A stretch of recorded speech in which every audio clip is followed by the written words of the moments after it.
you've homeschooled for a long time, you forget about that phase where you have to come to terms with so many different things. Like, wait, so no prom, oh, no school lunch, no field trips. Like, you have to just walk through all of the things, if you were public school, that you won't, the experiences your kids won't have. And so K-12 was kind of a nice transition for us. So we did it probably for 2.5 years until another homeschooler said to me that she owned a homeschool bookshop. She said, nobody does K-12 long-term. Everybody ends up realizing that they hate it because it's just public school at home, and public school only works in public school. It doesn't really work at home. And so that's when I finally got the guts to transition off of that. And then we tried all sorts of ideas, from Thomas Jefferson education, Charlotte Mason. Let me see if I can remember. I took like a quiz to find out what kind of homeschooler I should be. We were using a bunch of different curriculums, and I felt a lot better about that, but I still felt really overwhelmed that year homeschooling. It was so difficult for me to do all of these curriculums for my kids and to stay on top of it. You know, I had all of these like counting cubes and those little like see-through coin type things for math. And I was supposed to be having these big, huge essays with whiteboards, and because we were using all sorts of beautiful curriculums. They sounded beautiful, you know, what is it called? The well-trained mind. Those things were such a beautiful idea, but we were just having a really hard time integrating them. We had our Latin flashcards, and for me and for the way that I operate, I just pretty much felt like I was always flunking out of school because I couldn't ever stay on top of it. And it was about that time that through a series of events, we decided to put our kids into public school again. And I was really nervous because I was going to have a 7th grader and a 3rd grader. And I was nervous about how would they do, because we've been terrible homeschoolers, you know, in my mind, and how would they do? And so we put him back in, and I was really surprised to find, especially with my 7th grader, that's where it really showed up, that he was at the top of his class, and they happened to do like testing, and he was like on an 8th grade level or at the end of 8th grade level for a lot of things.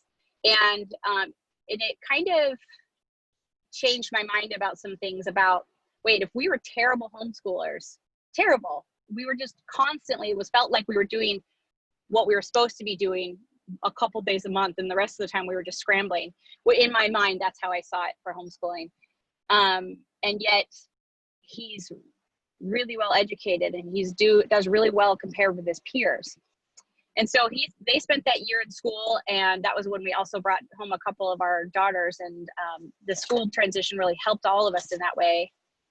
Sorry, it's going to be a little loud. My kids are all going to get out for lunch. We're at a stop here. But it was that year that I finally decided to look into what this unschooling thing is.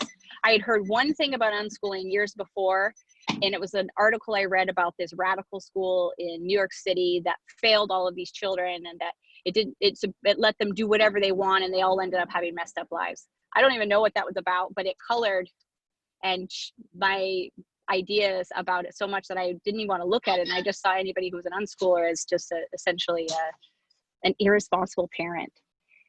So I decided that year to read a couple of books, and on unschooling.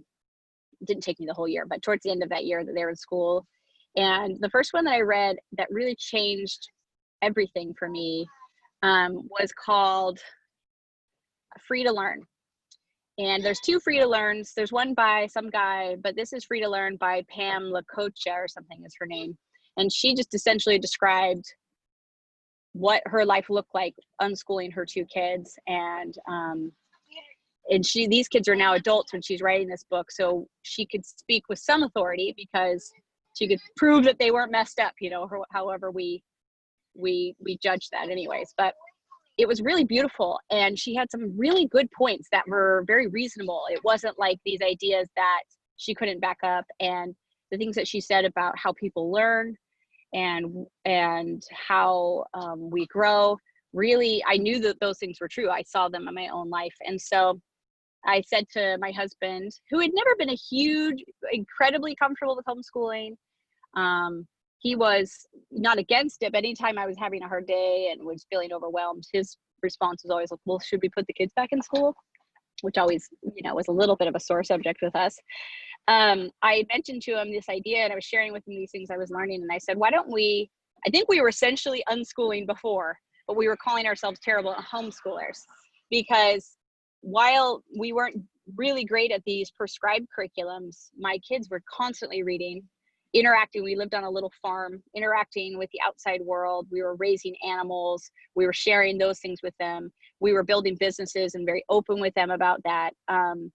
And so they were constantly learning. And I said, I think we were just kind of unschoolers. So why don't we give it a year? Obviously, when we were terrible homeschoolers before, it didn't hurt our kids. So we might have said 6 months. Let's just try unschooling for 6 months. And if it's just failing miserably, we'll bail and we'll go back to, curriculums or a more traditional route. And what we found, obviously, because that was, I guess my son's 19 now, that was when he was 12 or 13, was that it was incredibly natural. It was incredibly freeing and liberating, and it was exciting. And so since that time, we've really kind of figured out what we do and what we are all about, and which I said I was going to tell you. And now 5 minutes later, I haven't even done that. We, some unschoolers have the idea that like children can they learn everything through trial and error. And I think that's true, but I also still believe as a parent, it's my job to protect, but also I don't let my toddlers go and touch a hot stove. I try to do what I can so they don't touch that hot stove, because I can teach them not to touch a hot stove, hopefully in a better way than actually letting them burn their hands. And so we still have bedtimes. We still have a slight routine. We have chores. We have rules about how we can use screens and when we can use screens. But when it comes to their learning, we do let that be child-led. And I always say to the kids, I don't care what you're learning as long as you're learning, and you can prove that to me. And so there are definitely some arguments between the kids about what if one child is doing something that they don't think that's entirely educational, and will come to me about that. But we do give them a lot of freedom within that structure. And so I see myself kind of as a facilitator, that my job is to help introduce them to ideas, to cultures, to give them lots of experiences. And through that, they will pick up on some things. Some kids will get really excited about something, others won't. I don't ever require any sort of, people are always surprised when we traveled. They said, oh, well, you probably make them journal about it when you go to this historic site or to this museum. And we don't do any sort of thing along those lines. We'd never, because to me, if my children are interested in a museum and then they find out afterwards that they're supposed to journal about it, for my kids, that means they're never going to go show interest in a museum ever again, because they don't want to get stuck with having to then do a journal entry about it. But I think there are some kids that might be a very natural response and having a journal entry about those sort of things, but we don't do that. Probably about before the age of 12, it doesn't look like much. And for a lot of years, we felt like we had this, I guess, secret that we were always worried that like our extended family would come over and it would look like nothing was happening at our house. It would look like some kids were laying around, some were playing. Didn't look like education according to anybody else's definition, especially before the age of 12. But I also had faith. I really believed that there were true principles at the foundation of what we were doing. I felt like there was scientific data to back it up. And so we just tried to keep it our secret. And definitely when family was in town, there were probably some workbooks pulled out. And sometimes those workbooks purchased by extended family members for my kids. But after the age of 12 or 13 is where I think unschooling gets really exciting and gets really interesting. And because that's where I start to see my kids specialize and feel more empowered. I think before the age of 12, they're just really soaking it all up. And and I think, I don't remember what homeschooling philosophy talks about this, but I think it might be Thomas Jefferson education, that you can't really expect your children to write essays in the 3rd grade about their opinion, because they haven't formed those opinions yet. And so I think it's the same with unschooling. Before the age of 12 or so, and every child's different, they're not ready to create and to design and build something. They're still in the input phase, and that input phase will continue. But I think it's around that age that they start to feel empowered enough and interested enough that they start to do cool stuff. And so, for instance, that might be one of my children did handle this completely on his own. He did a study abroad in Japan, a summer program in Japan, when he was 15, I think. I can't remember, 14 or 15. I didn't do anything. In fact, I told him, and he wanted to do it for free. It was a $10,000 program. And I said, well, that's highly unlikely that you'll be able to do it for free. He came up with this idea that maybe if he shared it on YouTube, the whole experience, they would let him do it for free. And I said, there's probably about a 1% chance. I was kind of a downer, but he wrote them emails. I have no idea what he did. All I know is they said yes. He went to Japan and had this dream experience that because he'd been studying Japanese and Japanese culture and was able to do that. Other children have started community groups, I guess they've pursued their interests in ways that are really exciting to me.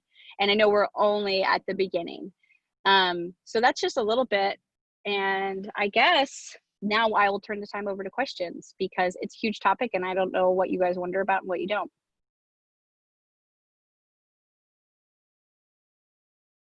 I guess I'll add one more thing if there are no questions. I think one of the most interesting things I read during that time when I was researching unschooling was an actual, it's not a study, but it's where somebody does a survey, but it was a scientific survey where they actually go and they surveyed something like 78 unschoolers. And they talked about how they defined that. Some had defined them, they were self-defined unschoolers. Some were just very child-led and free. And then some were also some were also included that we would call unschoolers because nobody was doing anything. Mom was, just maybe not as organized or attentive. And so the kids just had complete freedom through those years of homeschooling. And so they studied these kids. They looked at what jobs they ended up in. They asked them lots and lots of questions about their perception of it, about if they felt prepared for adult life. Did they go to college? Do they have a job now? Do they wish it had been done differently? Do they plan on unschooling their kids? It was a very exhaustive survey, and it was very fascinating. And I can share the link with you afterwards. I'll maybe send it to the group or whatever. But what was interesting was that even the children who had been unschooled because of neglect were doing better than the population at large in their careers, and had really specialized and become interesting. And it was I think all but maybe like 2 of the participants said that they were either unschooling their kids now or planned on schooling their kids when they were going to have kids. It was a really fascinating survey. And so what that survey taught me was that we were going to be okay. But I think since that time, I've come to believe even more. And the idea started here, was that the most important thing that you can do as a parent, as a homeschooler, and as an unschooler is live the way that you want your children to live when they grow up. Because no matter what you say or do and what you try to teach them, if your life is not modeling that, it's not going to be very effective. And so I was speaking with a friend last year, and I think this is a really good example of that. And she is a member of the church, and her 2 oldest daughters, I think she homeschooled them, but both of them had decided not to be members of the church and not to follow in her footsteps in any way. And she was talking to one of them and saying, I don't understand how this happened, and that, kind of hurts. And she said, well, Mom, why would I want to do what you do? You're not happy. And she said it was a big wake-up call for her, that she felt that being a good mom meant sacrificing herself for her kids and spending all of her time trying to develop her kids, and not herself. But what it actually meant was her kids were watching, and they thought, I don't want to just become a nothing like my mom is. I think there's no better way to help your children develop themselves than to let them watch you develop yourselves. There's no way to help your children become excited about reading than by you reading in front of them. There's no better way for them to become entrepreneurial, creative doers than for them to watch you do it, because what you're communicating is not only the process of what that looks like, but that you're creating a worldview where that's what humans do and that they have the freedom to do that. So I think no matter what you do and whatever curriculum you choose to do, you have to make sure that the life you're living is the one that you're trying to give them, if that makes sense. As people have questions, I've muted you all so that kids in the background or husbands who are avoiding work and wrestling with the dogs 10 feet from you aren't picked up and distracting. So if you don't already know how to unmute yourself, if you hover over your picture up in the top right corner, you'll see a little blue button that will pop up and it says unmute. So feel free to unmute yourself and ask questions. You can also type it in the chat box. The chat box, if you go to the bottom of the screen, you can click on, there's a button that says chat. I don't know how many of you are familiar with Zoom by now. I know when we first started doing Zoom, people were like, I don't know how to use this. And I use Zoom all the time for my school, and so I'm familiar with it. But you also can, there is somewhere in there you can like raise your hand. I can't remember where that is though. But so feel free to unmute yourself. There was a question that came through. So while Megan was talking, so I'm going to go ahead and read it and let Megan start answering that. It's also from a Megan, and she says, I'm really wondering, Rosie, I'm really wondering about how you do screen time. That's something I'm struggling with. Like, what are your rules? Well, for us, I mean, it's a never-ending. I don't think you're ever going to get to a place where your kids aren't going to ask for more screen time. Just like I don't think you're ever going to get to a place where they're not going to ask for more cookies. But for us, we have a rule that during the week, unless there's a special occasion, there's nothing but educational screen time. So there's no games, there's no movies, anything along those lines. That's the first thing that is kind of the overarching rule. And then we try to, in the mornings, make it like especially very clearly educational.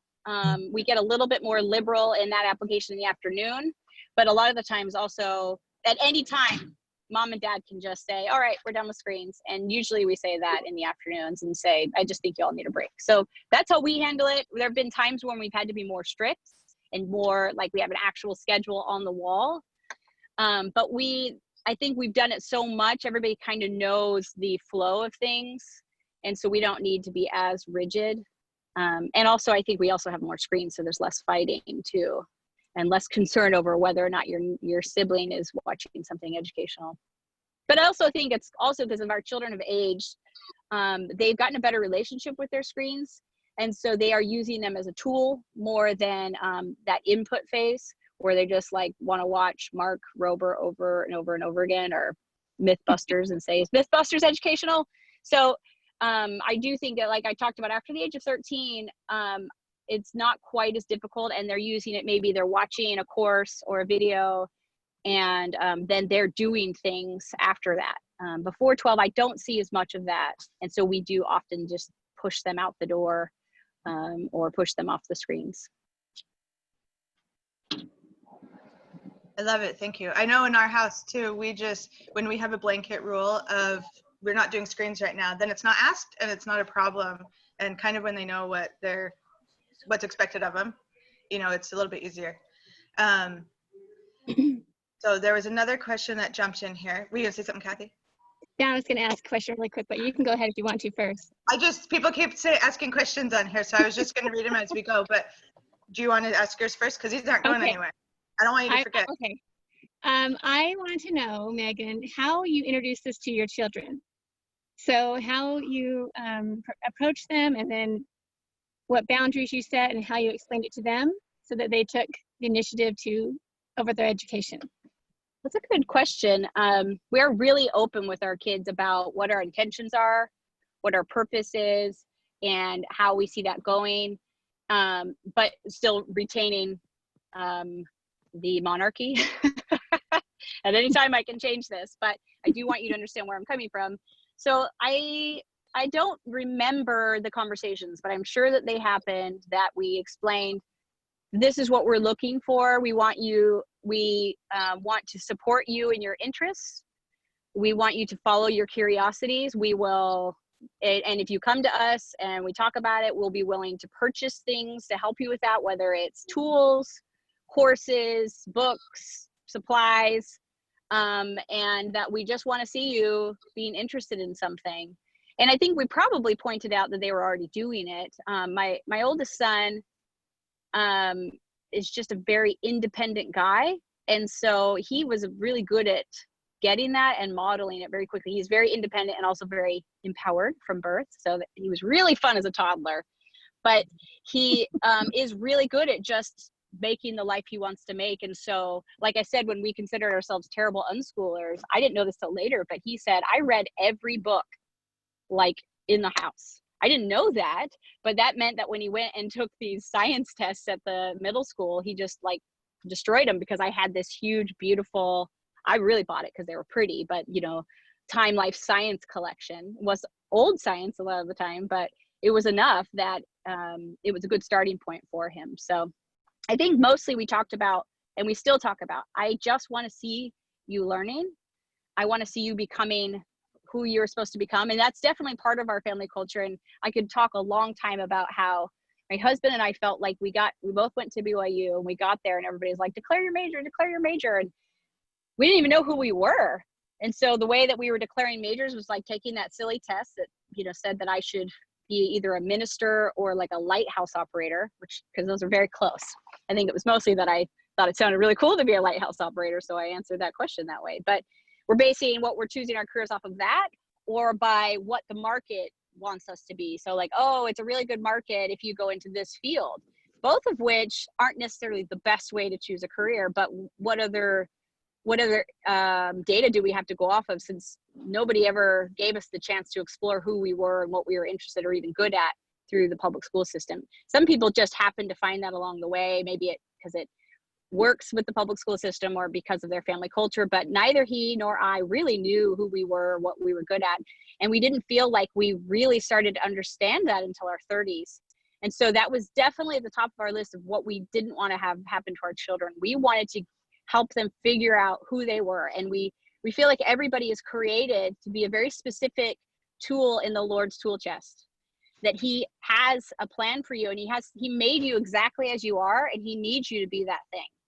And so the quicker you can figure out what you are and what you're good at and what energizes you, the quicker you can start fulfilling the thing you were born to do. And so I guess that's a huge part of our strategy with our kids is figure out who you are. And part of who you are is trusting that the things that excite you and the things that you want to do are actually the things you're supposed to do, that the Lord wants you to do, this was a radical idea at the beginning, but it's kind of just it's a given now in our home, that if something interests you and excites you, and something you want to go after, it's because that was a seed planted in your heart by the Lord, and that's something you are supposed to go after and explore. And so that's, I guess, it's just become so much part of the family culture that we don't have to talk about it quite as much in that way.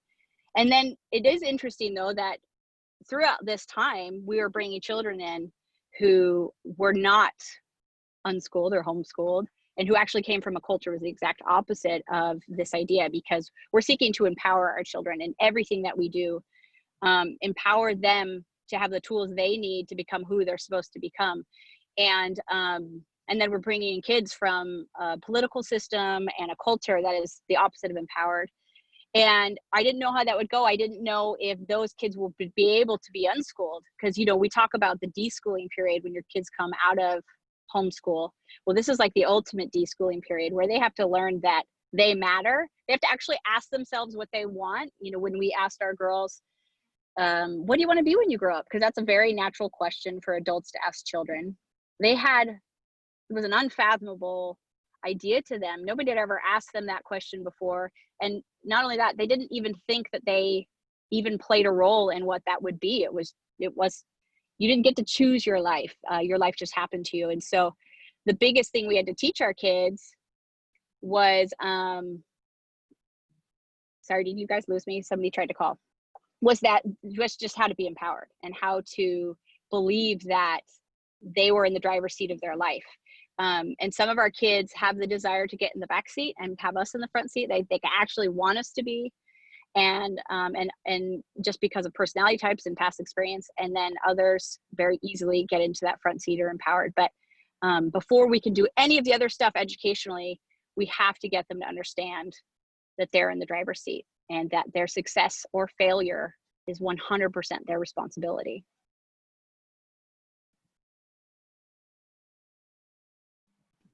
I don't know if I answered the question, but. Did I answer the question, Kathy?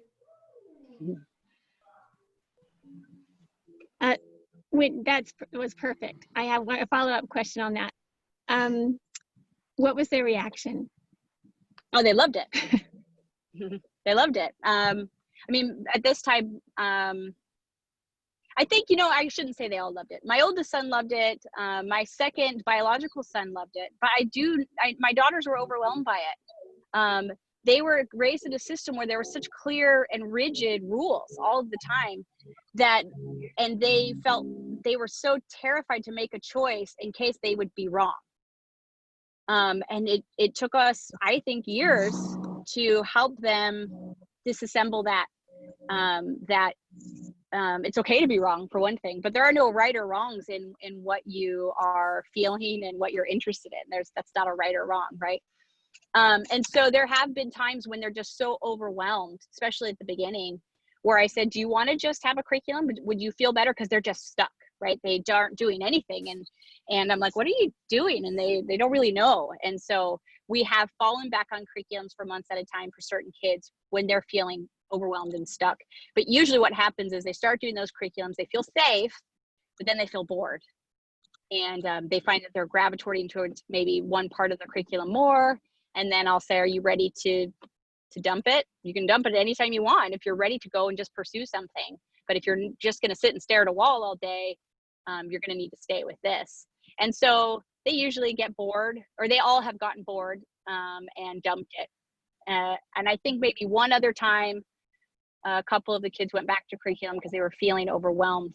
It's interesting how, I mean, there's really no better thing you could give your child than for them to feel empowered and in control of their life. But it's interesting how much our society, I mean, China's one thing, but even our society in public school and just all of the things we hear are not empowering and make us believe that we are not agents unto ourselves, but that we are just the product of what's been going on around us. And so it's a lesson that we teach and reteach again and again through choice and consequence, through freedom, and through support, Awesome. Any follow-up questions, Kathy? Okay. So I think you kind of answered this question as you were talking about what you were just covering. But Gabriella asked, do you buy the specific curriculum that your kids show interest in, or do you not really use curriculum? So I think you pretty much covered that. Did you have anything you wanted to add to that? Well, yeah, I mean, sometimes we have gone to curriculum because they're struggling to just, I like I said earlier, if they're learning, I leave them alone. If I see them struggling, then I will prescribe something. And I don't mean struggling like I don't agree with what you're learning, but like where they really are just week after week stuck, and they look a little terrified, a little lost. But we also will use curriculum at their request. So my oldest son, who was interested in Japanese, did his research and said, this curriculum is Japanese curriculum. It's supposed to be really good. Can you buy it for me? And so they were actual like textbooks as well as apps that we got. My children, we've also at times sat down with them and said, what are your goals? What do you want to learn about? Some are better at understanding how to research and find resources than others. And so I have sat down with certain kids and we Google it. I'm trying to show them like, oh, okay, so you're really interested in childhood development. Well, let's just see if there's anything on that. We put in course on childhood development, or high school course child development, books on child development, and I'm having them sit there with me so they see how to do it. because, sometimes I assume they just know how to and they don't. And so we show them how to research and look for resources for something they want to learn about. And then we'll pay for courses that we find. We use different things. It's really just, if you're interested in it and you find something that supports your interest, we'll use it. Now, there absolutely have been times where we bought a course that they said they were interested in and they didn't use it. And I can express frustration about that I invested in that.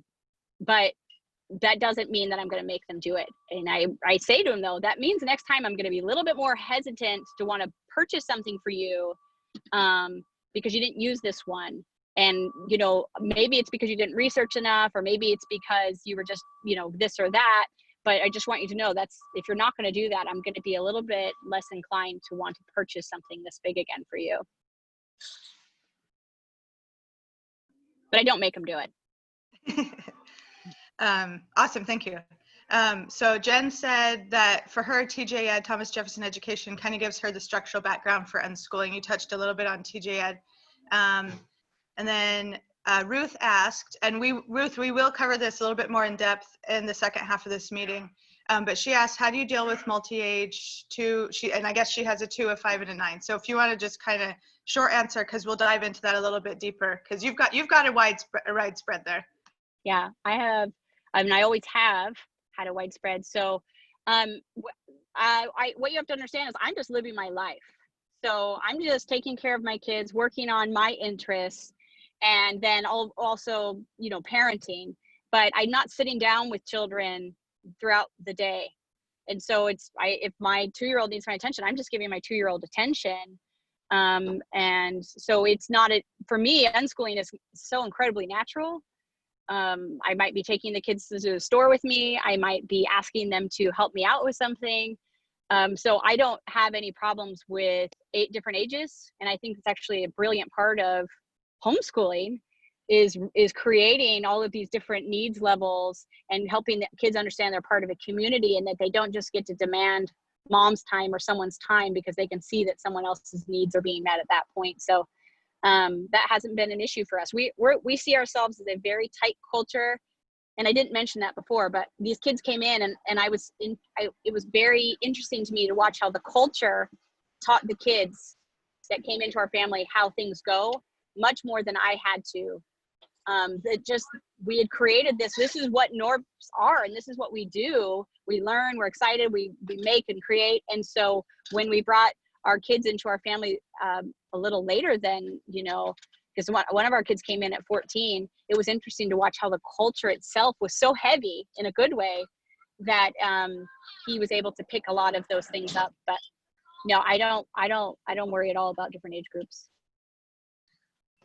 Thanks.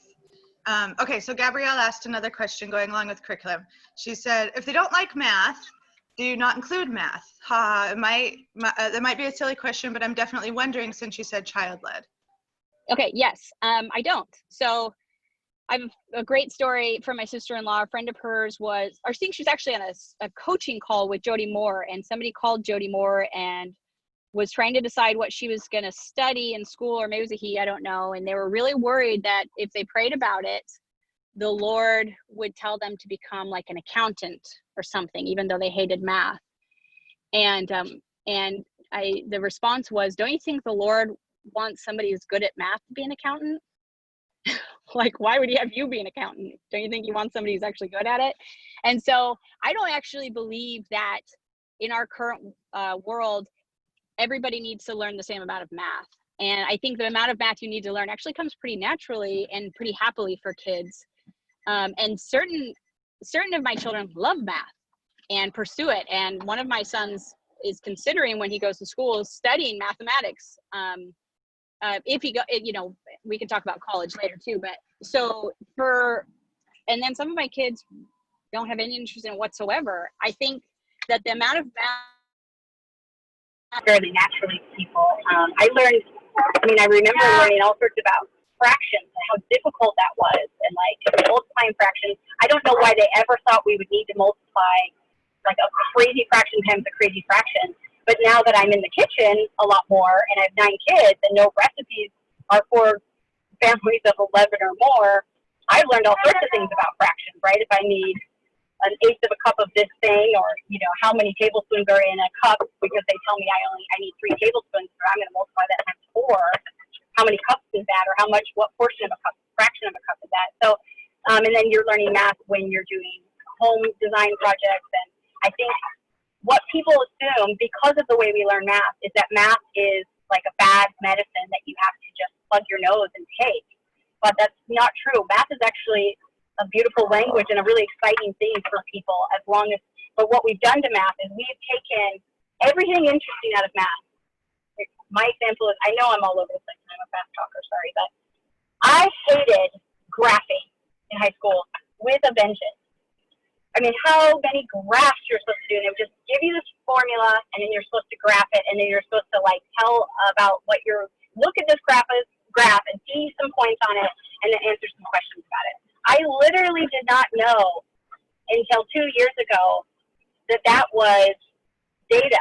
Like, that those graphs were representing data. And if my teacher had said to me, here's a graph measuring like how many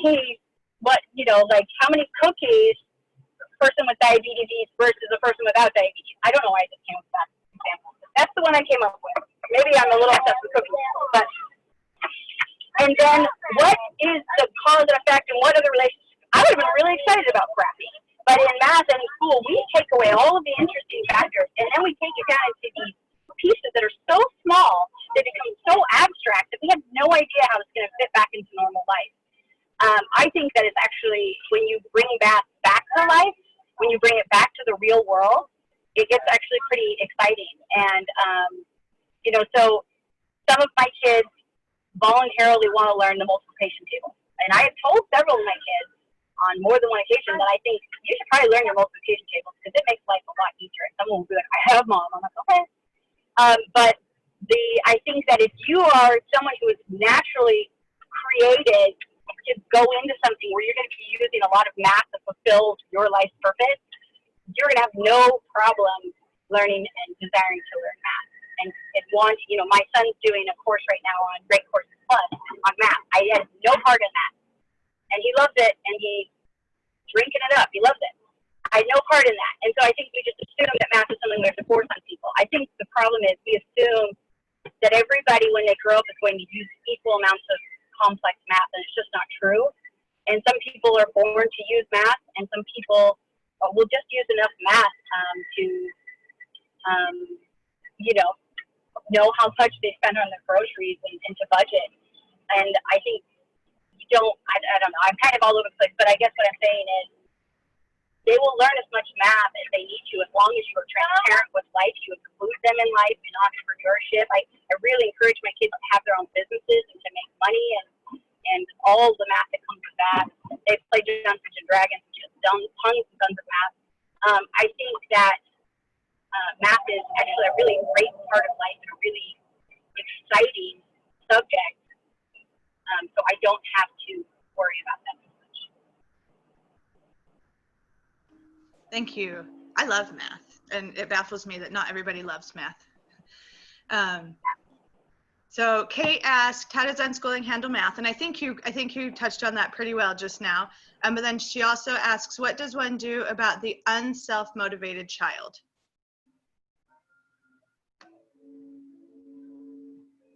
And we're talking a 9th grader here. So like, I'm realizing, okay, he's running out of time. He has 4 years left.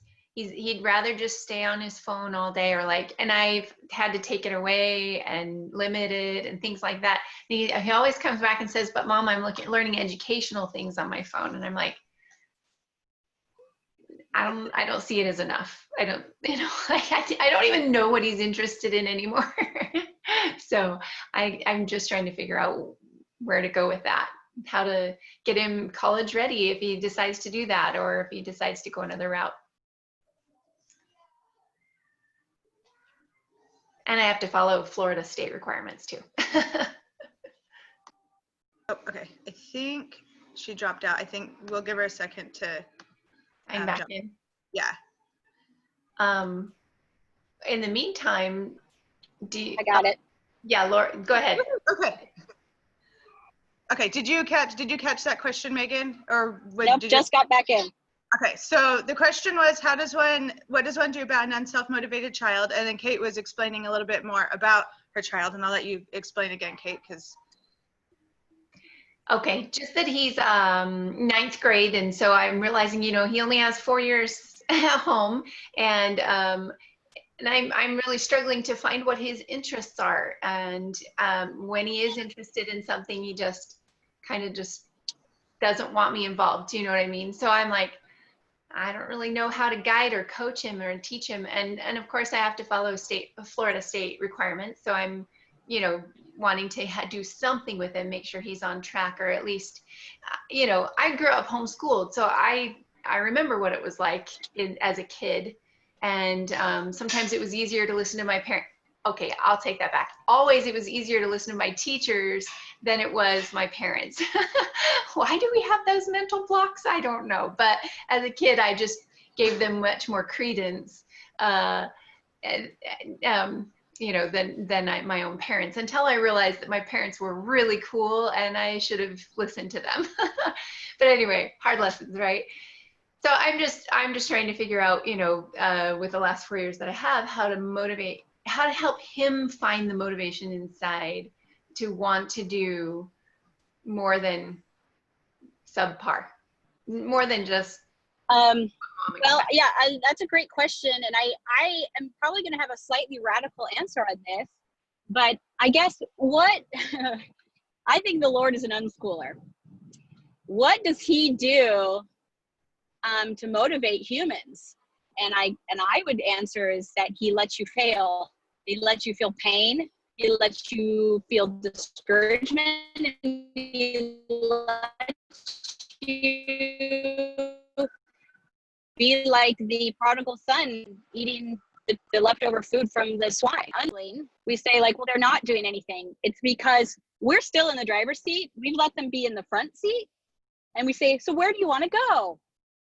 And that just doesn't work, especially because developmentally their brain doesn't want to listen to you. It's got chemicals releasing that say it's time for you to become your own thing. And so if they know that they're not going to fail because you won't let them,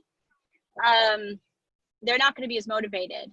We talk a lot about, and we might all disagree on this, right? Because there's room for disagreement, but I would say that welfare does not incentivize people to be successful.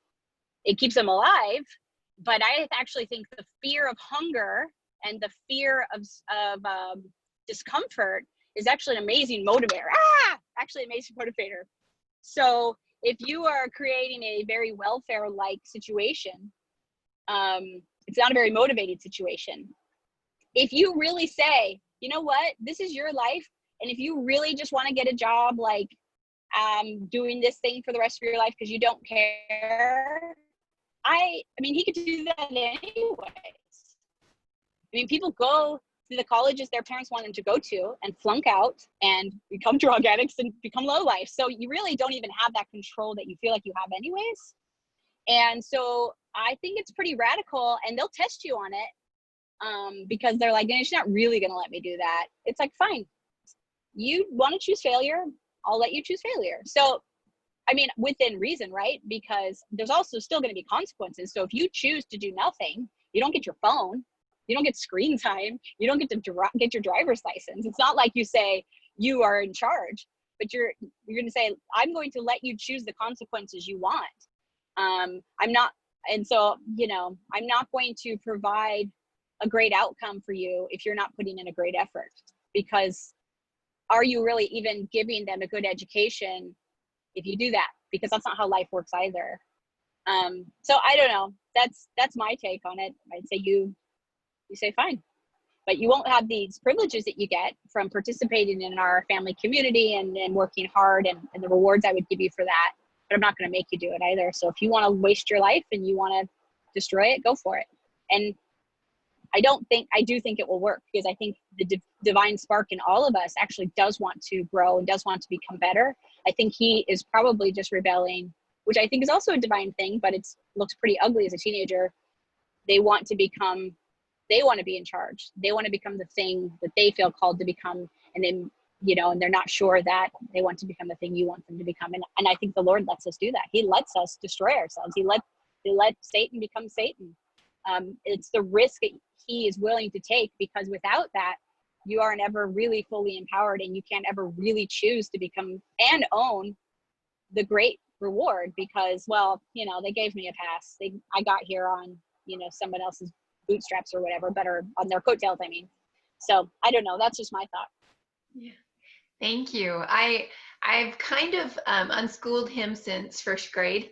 And I guess I expected him to figure things out by ninth grade. So now he's here and I'm going, and we're still waiting. So I think I'm panicking a little bit, going, you know, I know he has time to catch up. I know he has time to move ahead. So tell me, I guess, if you want, tell me, I guess when my kids are like that, the first thing I wonder is, am I truly giving them the freedom? Because they can sense that, especially some kids, like they're out as soon as they want me to be in control. They don't want to do the work to be in the driver's seat.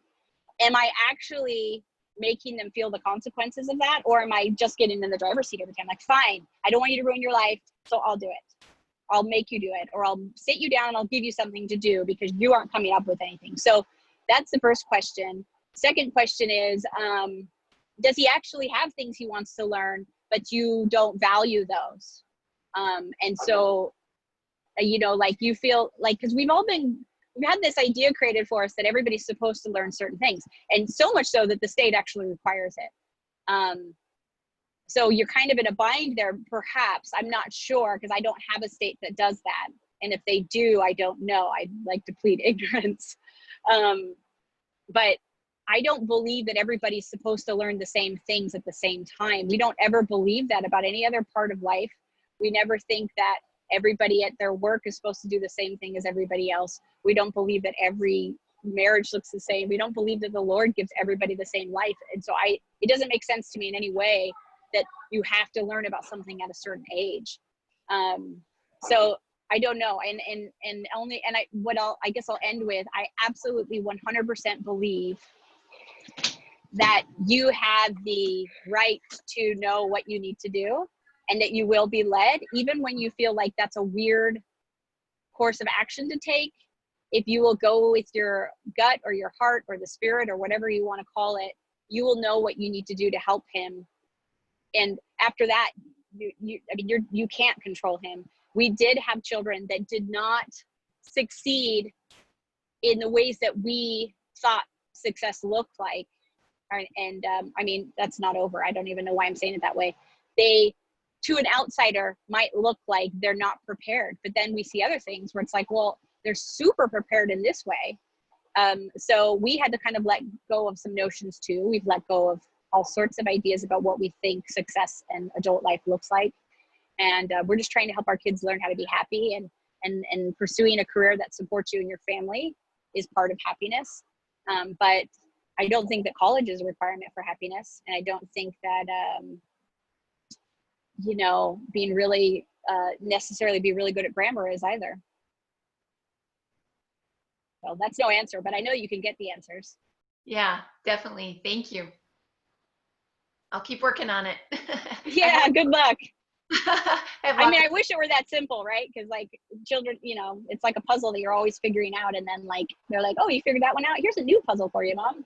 Yeah, lots of evaluation going on, ongoing evaluation, and that's the beauty of it. It's such a journey. It's not, one day. Like it's a whole process. But and I feel like I am being more educated than my kids in all the ways. I'm learning so much about people, and I feel like it's also part of your educational and unschooling journey too. Like you're being unschooled too. You're being homeschooled. Thank you. I love it. I love how I watched your video earlier this week in preparation for this meeting, and I love how you talked about, and you brought it up again today, we don't expect all adults to be able to do the same jobs well. And we recognize that as adults, but for some reason we have it in our minds that all kids have to hit the same milestones in school at the same time. And that's so ingrained in us. And it's really hard to move past that and realize that some kids are going to be better at some things and some kids are going to get this sooner and this later. So I love that you brought that back up. Kate, just to throw this out there, my oldest is 9th grade this year. And last year she was really struggling to find what her groove was. She was kind of unmotivated. We don't really unschool, but I decided there was some child-led learning for my kids. Pick where I feel comfortable letting them pick. But one thing we did was I pulled up OutSchool and I said, look through all the classes. And I did it for science. You could do it for whatever. But I said, look through it. I want you to do science, but you can pick anything that is remotely science. So one of my kids, my second grader last year, she did like classification with Harry Potter. And my 9-year-old, my 4th grader last year, she loves animals. So she took a veterinary class and they learned about vet surgeries and they got to watch vet surgeries and she thought it was so awesome. And they learned how to like wrap up the animals so they'd be safe. But my oldest, who was 8th grade last year, she discovered she has a passion for forensic anthropology. Oddly enough, from watching Bones with me, the TV show Bones, but she loved it. And she did like every piece of work that the class gave her plus some, and then we go to the chiropractor and she gender types the skeletons in there, and we went to the park and there was a dead cat that had been attacked by something, and she took picture after picture after picture of this cat, and she went because I wouldn't let it, actually I didn't care, my husband really didn't want her to bring it home, and so she like analyzed these pictures and tried to figure out how this cat had died, and then she like wrote up a whole write-up about what kind of cat it was and how old it was, and sent it to her teacher, who hadn't even been her teacher for like 6 months, and was like, look at this. And that was one of those like whoa moments for us where she had the freedom to pick something with inside my rules, but she found something that she was really excited about. So I know it's hard, especially in high school, when you have to hit certain requirements, especially if you are with a charter, you know, and a little bit beholden to the state to meet certain goals. But that was one thing that we did that we love. So just throwing that out there. Amy said she has one of those, so she welcomes any suggestions as well. I'm assuming she means an unmotivated child. So Amy, hopefully you got some good ideas from Megan. Abby says, we have been homeschooling for 7 years, but we're new to unschooling. We just started officially unschooling this past year. I'm wondering how you deal emotionally for yourself and your child with being behind when you've decided to learn at their pace. I have a 10-year-old son that is reading at a 1st grade reading level. He resisted when I tried to teach him several years ago, so I backed off and decided that he'll learn when he's ready. He is just now wanting to read. However, he knows that he isn't nearly as good of a reader as his same age peers, and that has lowered his confidence and caused a lot of anxiety. Any advice?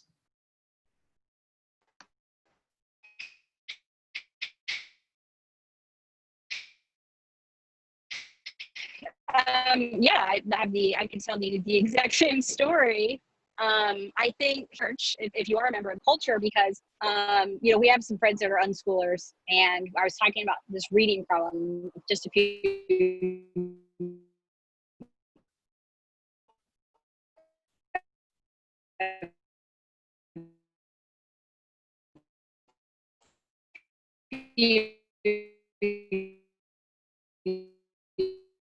years ago with them, and they said, well, are you worried that your children actually will read? Because, you know, it'll be from the age of, you know, 5 and a half. And they ask them to come up to the front and they ask them to read. And it doesn't take very long for them, because humans are really good at understanding hierarchies and where we fit into them.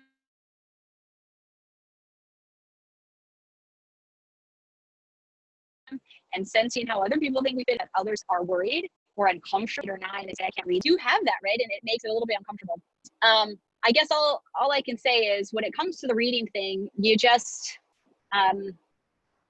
you have to have some faith. I just had my son, who was 10, was at the exact same level. We didn't know what to do. I prayed about it, because it was like the evidence that the extended family, who were not fans of what we're doing and were very concerned about what we're doing, that's all they needed. was how poor he was reading. And I knew that they were using that in their little conversations right behind our backs, like, he's not really reading. I'm concerned.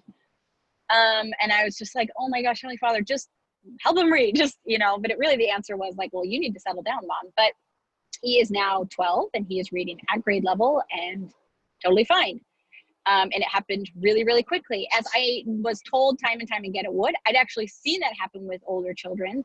And then now I have another 11-year-old who's right in the middle of that really quickly phase with his reading. Wasn't really interested. He just wasn't. And I know part of it was the negativity he felt from church. I know part of it was that my anxiety, and then that would kind of, he would feel that anxiety. So he just wanted to stay away from it.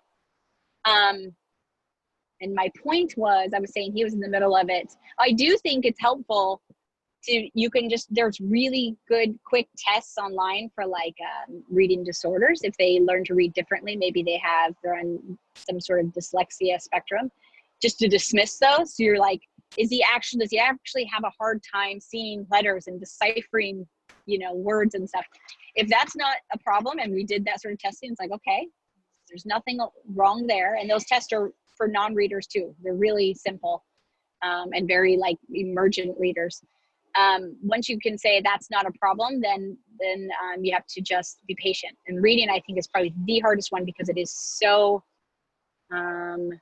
evident. It's so, what is the word? Conspicuous when it comes to how good a job you're doing as a parent. And I think that's really hard. But as for just in general, I think Ari, is this yours? Somebody's not on mute. We can hear you. But in general, I will turn to when I'm getting that way, especially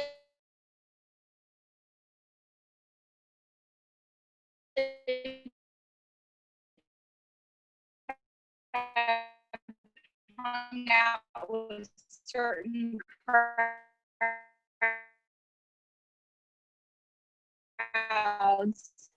I will try to like spend time in the ideas of why I homeschool. You can read it. Whole book. I mean, there's all sorts of great books out there that help remind you of why you homeschool and why you are making a fairly steady diet of things along those lines, because the narrative of what a parent should be doing with their time, a mom's job is to get her kids into college. I mean, if you go out to ensure that their 8th grader is on track, academics, and that's really, especially as their kids get older, is making sure that they're to keep their kids safe and help them learn how to live happy lives. But so the culture's so heavy though, that you need to make sure that you're constantly reminding yourself what your job really is, and that's just a narrative that's actually a really unhelpful narrative. So I say just go read a good book to remind you of how bad school is. Perfect. All right, Lindsay, you asked about things we do every day as a family in a morning time routine. I'm gonna postpone your question because that's one of the big things we're gonna hit on in part 2. Our second hour is gonna start shortly here. We just have so many great questions, and I want to be able to have Megan answer them while we've still got her. So Kim mentioned that think of the old youth program for those of you that are members of the LDS faith. Think of the old youth program versus the new youth program. It went from a forced criteria to the kids choosing their own goals. All growth is good growth.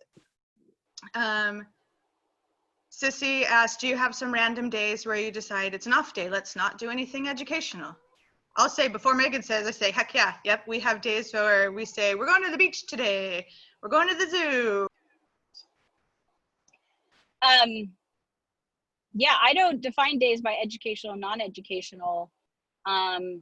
We were just getting quizzed about that by my extended family. We went to Peru for 3 weeks in January and February time, and they were like, and I was saying, well, that was incredibly educational, and they wanted very clear, like, how is that educational? I don't even think about it anymore. I just trust that, like, we're always learning. There's never a time when you stop learning, ever. You're always learning. And so if you value real world applications of knowledge, you don't have to call a day uneducational. So there's that, first of all. Second of all, in that first book I read about homeschooling, she said sometimes there was she started to see a pattern emerge with her kids, that they would have like intense study times where they're just like obsessed with the subject, thinking about it, talking about it, watching stuff on it, just completely immersed in it. But she said that they always were followed by a time of like rest. And she said, where I really think what was happening is the brain was now kind of assimilating that information and digesting it. And they can't just immediately go to obsess with something else. And so she said they would really just ride their bicycle in a circle for 2 weeks. And so I just trust them. I trust that my kids are always learning. They're always learning, even if they're just watching Disney Channel. I don't want them to learn that junk. So I think it's trusting that process. And then it's also trusting that, like, she really has you reflect in that book on how do I learn? Am I constantly obsessed with things, or do most people as adults, when we get interested in something, we watch a bunch of YouTube videos on it, or we talk to people about it. We might read some books on it, order some books on it, try it out, and then we put it away for a while.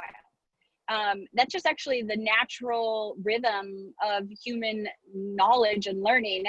That's how we learn. And so that's not all how it goes in school. School doesn't, anytime somebody starts asking me about unschooling, I usually say, how do you learn something? And they'll tell me, like, oh, I'll call someone, or they go through all the different things if they want to learn a new skill or about a subject. And then I say, and you just do that for a few moments each day, or for a little time each day, over the course of a year? Or do you usually just like dive into it and kind of like get out of balance with it for a while? And everybody always responds that they get out of balance with it for a while. But yet school is the exact opposite. Nobody's ever allowed to really dive into a subject. We're just given little bits and pieces. Sometimes something that you could learn over a 12-week period is actually over a 4-year period. And it's become so uninteresting at that level. And it's just also not how we acquire knowledge. It's not in a very effective way to teach someone something. So that's just my thoughts on that. Awesome. I'm kind of scrolling through these comments really fast. So if you haven't been reading through them, people, read through them, because there's a lot of like, yeah, I've had the same situation. One of the moms mentioned that she had a 9-year-old who just started wanting to read and just finally started picking up books on his own. And she was wanting to do phonics together, but backed off. And he's still reading at a 1st grade level, but he read 6 books this summer. So like, when they're ready, they will get there. Laura asked, how do you differentiate what is educational time versus learning through life experiences? I guess I'm wondering what a typical day looks like. A day where a child takes care of responsibilities / chores, personal development learning or gospel learning, helping cook dinner, practice a musical instrument, play outside, reading books, etc. is all learning. At what point do they learn the math process or English grammar, etc., the type of things that are in a curriculum? Well, I guess first of all, when do you do those things? Do you do personal development, play an instrument, read books, go outside, exercise, focus your mind on other subjects every single day? If you do, like, wow, I'm impressed. But I would imagine there's an ebb and flow to those things. So I think we have to be really careful that we're not creating this crazy idea of what's possible for our kids because there's that many hours in the day, something we've never done. We've never actually seen done. But boy, does it sound beautiful for our kids to learn Latin and to write poetry and to sew and to play this instrument. And I sometimes worry that, like, not only is it not realistic, but is it actually for them? Or are we just like trying to place some crazy ideal human on them? And like, so you're going to be an ideal human and this is how you're going to do it. And I think that's probably really unhealthy. And so I guess that's my first answer to that question. And then the second answer, I think, it was kind of like my last one. I don't do that. I mean, sometimes I'm really good at like delving into understanding myself and personal development. And other times I'm really good at like cooking, but not necessarily on the same day, usually not. That's great. I guess don't hold your children to any standard that you don't hold yourself to. If you expect them to do all of those things, are you doing them? And if not, why do you think that they should be? And you're going to have to make a really good argument. Now you could say, well, I already learned math. That's fine. I don't mean on individual subjects, but are you really spending your time as effectively as you hope that they are? And pursuing your interests as passionately as you want them to? Are you as motivated about learning and improving yourself as you want your teenagers to be? I think nothing's more motivating than to hang out with someone who's doing stuff, who's a mover and a shaker, who's exciting. So that might be the best way for you to motivate your kids, is for them to see you do really fun stuff. So I hold yourself to the same standard that you're creating for your child. I love it. I can see Lori over there shaking her head vehemently. Lori does our every other week Zooms, and she told us on one of the first ones, she said, before you like have your kids do a schedule, and totally correct me if I get something wrong, Lori, but like before you have your kids do a schedule, you've got this schedule in your mind or whatever it is that you want them to do, sit down and see if you can do it. And because a lot of times we have these expectations for our kids, but it's not something that's realistic for us to do. Why would we expect our kids to do it, you know? So I love that you touched on that too. And then Lori actually added, she said, one of the hardest things to get out of our heads is worrying about whether an activity is an educational experience or not. If we stop labeling a thing as learning or not learning, it helps us relax so much. Just living our lives, math is a wonderful part of everyday life, and it comes up naturally. We can easily give our children math skills through normal life. Unless we have a job that requires higher math, if we're completely honest with ourselves, there are math basics that we need and use every day, but none of that's higher math. It's just the math that comes up every day in our family life. Math is inseparable for most everything in life. If you live a full life, you'll learn all of the math you need because, well, you need it, which I think is great. And so on Wednesday, I took my kids to the beach. And during the summer, we're doing a really light school schedule, and Wednesday's our day where my kids each pick a science video on YouTube or something, and we do a lot of Mark Rober videos right now. If you haven't seen his ninja squirrel one yet, show your kids that. They'll love it. It's awesome. But we came home and my 10-year-old was like, Mom, I'm so bummed. It was science day. It's my favorite day and we missed it. And I said, we did science all day today. And she was like, what? And I said, we were at the beach. I said, when that wave knocked you out and you totally ate it in the water, I bet you understood the concept of forces way better than if we read it in a book. And she was like, well, yeah, I guess. And you know, and we were talking about all these different things, and we never would, no one would ever say, let's go to the beach for a science activity, you know, but learning is all around. Or you'd ruin it if you did. Nobody'd want to go.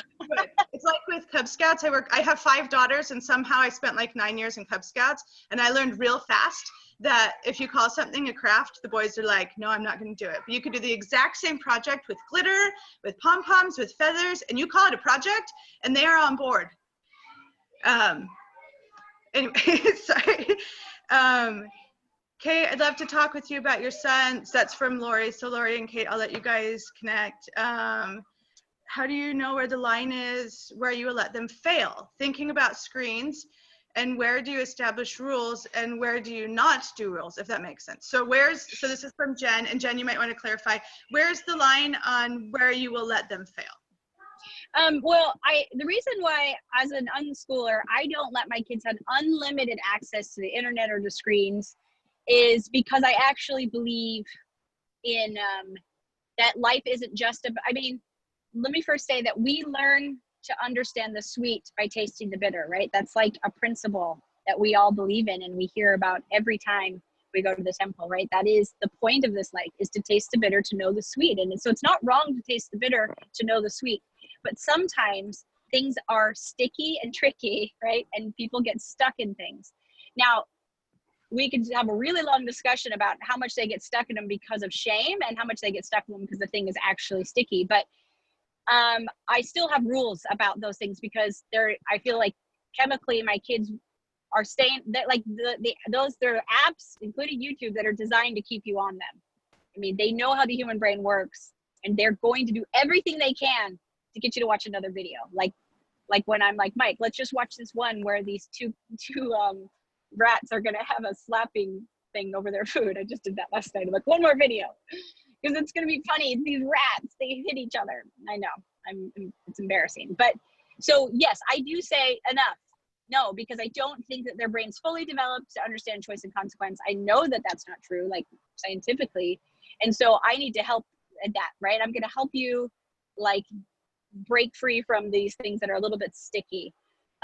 So we still have rules about where they can watch screens, what they can watch on those screens. And I check in because humans are really amazing at being like, one of our best traits is what a lot of people call laziness, and maybe our manipulativeness in a way. Like, because if you weren't lazy, if humans weren't naturally lazy, you wouldn't have a car and you wouldn't have a washing machine. And so your kids are going to do everything they can to do as little work as possible. That's a good part of our brain, right?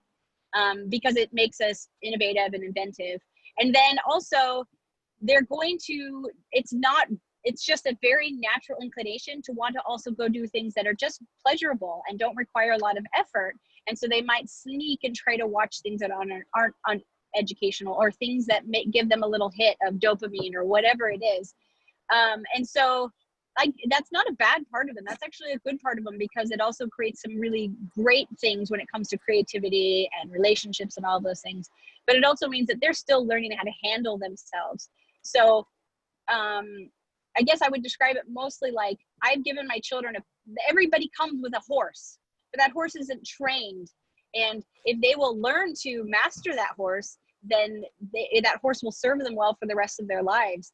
But if they don't, it's going to be a mess. I mean, untrained horses can really like kill people, and they bite people, and they're very, very destructive. And so as I'm trying to give them just enough freedom so that they can learn how to ride that horse. But if I see it's getting out of control, I'm not going to let them just stay on that horse until the horse throws them off, right? I'm also going to say, you know what, I think you need to take a break from that for a few days, because obviously I don't think you're ready for that. So we have consequences. Consequences are the best teacher out there. And we have rules. I mean, life has rules. Everything operates is predicated upon a rule, right? So we have rules, and the best teacher is consequences. So I guess I got a little lost, as I always. We still clear boundaries with screens and expectations. And yes, those rules get broken all the time, and we have consequences for that. But we also, as they get older, we're always having conversations with them about how rules are things that are there so that you don't have limited freedom. They're not things to limit your freedom. They're like gates to keep away the things that would limit your freedom.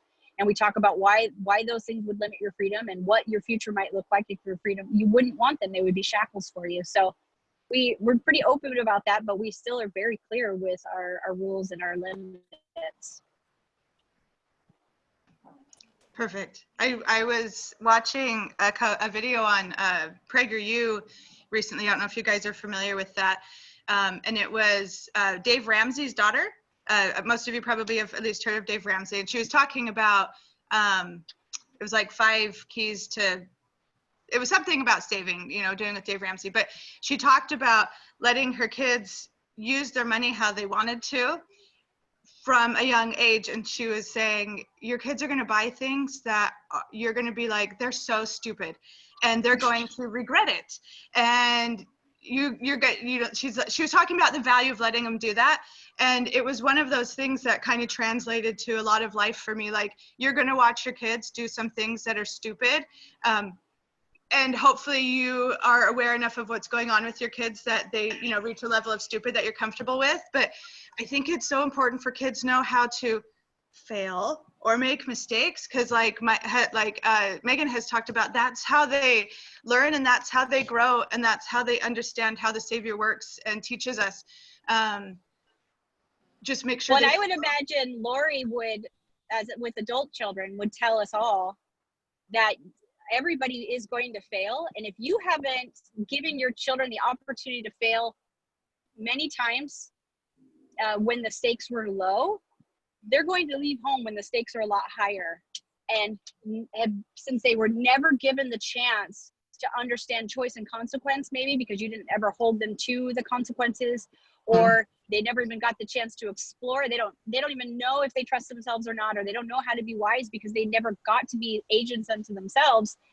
The stakes get a lot higher, and you don't want to do that to your kids. You want them to be able to have gotten their feet on the ground and learn how to be in control of themselves by not being in control of themselves when the stakes were low. And I think one thing you realize when your kids hit their middle teen years, is that you actually have zero control over them. You think right now that you are in control and that if you pushed all the right buttons, your kids will become what you want them to become. That's actually a false narrative. And it's actually not even your job. Your job is to love your children and to create a safe space for them and to teach them and provide this place where they can absorb ideas. But you actually can't force them to do that, and you can't force them to become happy.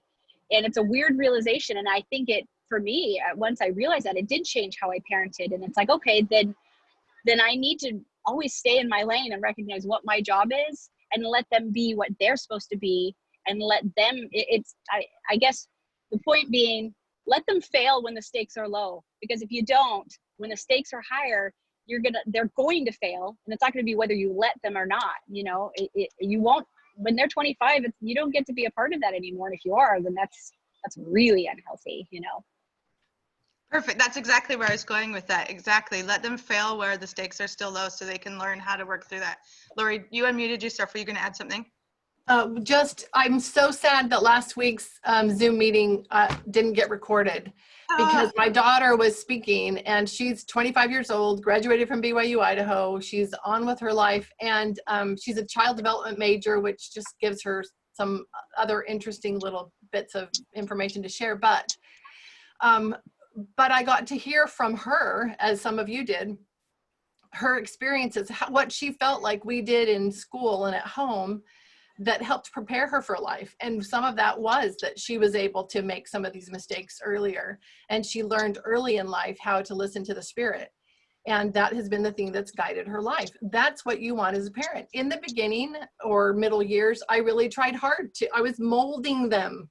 I thought my job is to mold them. And so I'm going to push really hard and make them exactly what I think I want them to be. Fortunately, I listened to Heavenly Father, and I stopped doing that. And I looked to him as a model for raising children.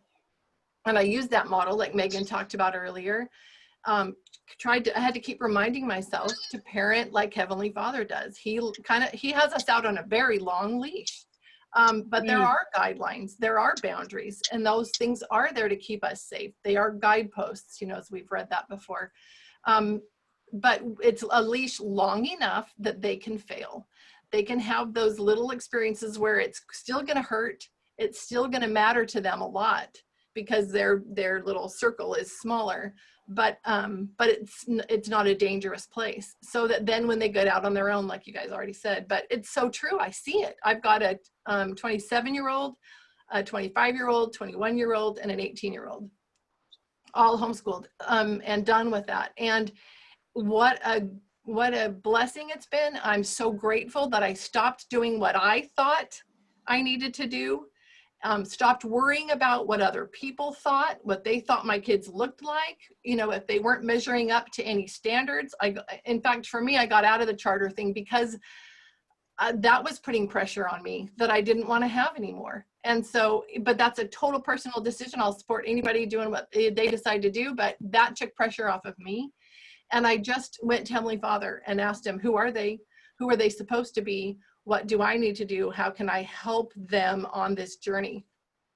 And I was directed in everything. You just don't have to worry about so many of these specifics that we've been conditioned to worry about.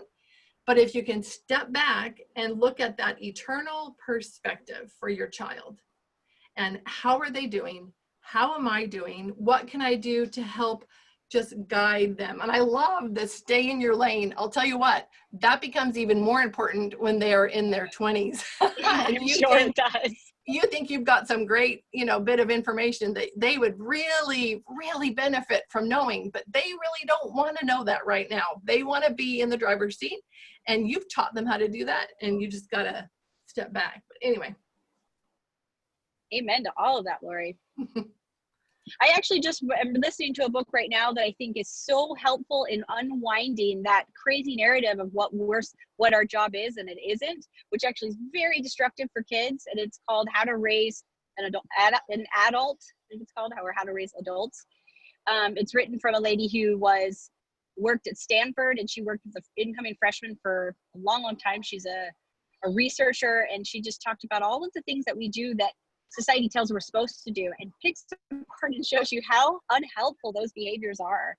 I think it's excellent. And so if you're really struggling with, but isn't it my job to get them to BYU? No, it's actually not your job. And so, I mean, just think about it this way. There are a lot of people in this world, and very, very, very few of them were able to go to BYU. If those parents are all failures, then we need to reevaluate things. But it's a great book, and I highly recommend it. All right, I think we're going to transition to part 2. If you haven't read through the chat stuff, read it. Lori put in tons of great comments, just mirroring what Megan was saying as they went through, and then just comments from other moms. Like I said, scroll through those. Kathy, is there anything you wanted to say as we transition to part 2, or should we just roll right into it? Well, I wanted to thank Megan for that amazing part 1. That was fantastic. So much wonderful information. And please stay with us if you can. And we still want your comments on the rest of the topics. So if you'll please stay. We're just going to share some additional information for these moms, some things that have come up in conversations and in emails and in discussions that we thought maybe would be important for some of these moms to think about before or as they begin this next school year, especially for first-time moms. And so we would love more information from you, Megan, and from some of our other moms who are more seasoned, Julia and Jen and Kate, and some of you who are still with us here. And then we will just go with Erica. You'll share some of your thoughts first, and then Lori, and then Kim, and then if we still have some things to talk about, I can share some stuff, and we'll just keep having questions come in. Yep, go ahead and keep adding your questions. I'll go first unless Kim or Lori, if either of you need to go sooner. You good? Okay. So normally when we start our meetings, the last couple of times I've given a little kind of inspirational thought, and I wasn't going to do it today. And then this morning I had this thought mulling around. But I think the first week I kind of gave a little thought about Benjamin Franklin and the Constitutional Convention, where they were creating the Constitution and they had been bickering and fighting and couldn't come to a consensus. And finally, Benjamin Franklin says, hey guys, if God cares about even the tiniest sparrows, he certainly cares about us as we're forming a nation. And so mirror that in your own lives. God cares about what happens with your children. I don't think he cares if they're at public school. I don't think he cares if they're distance learning. I don't think he cares if they're homeschooling in most cases. Obviously, sometimes there's specific ones, but I think he cares that you're involved and that you're doing what he's guiding you to do in those instances. But they're all wonderful tools that are meant to be used at certain times. Last meeting, we talked a little bit about the story of King Hezekiah from the Bible. And how when Jerusalem's surrounded by the Assyrians, and he prays and says, Lord, what do we do? The Lord says, do nothing. And he's like, come again now? And he has no idea how he's like, Lord, they're going to slaughter us. And the Assyrians are ruthless. And he's terrified. And the Lord says, do nothing. And so Hezekiah says, okay, I will trust in you.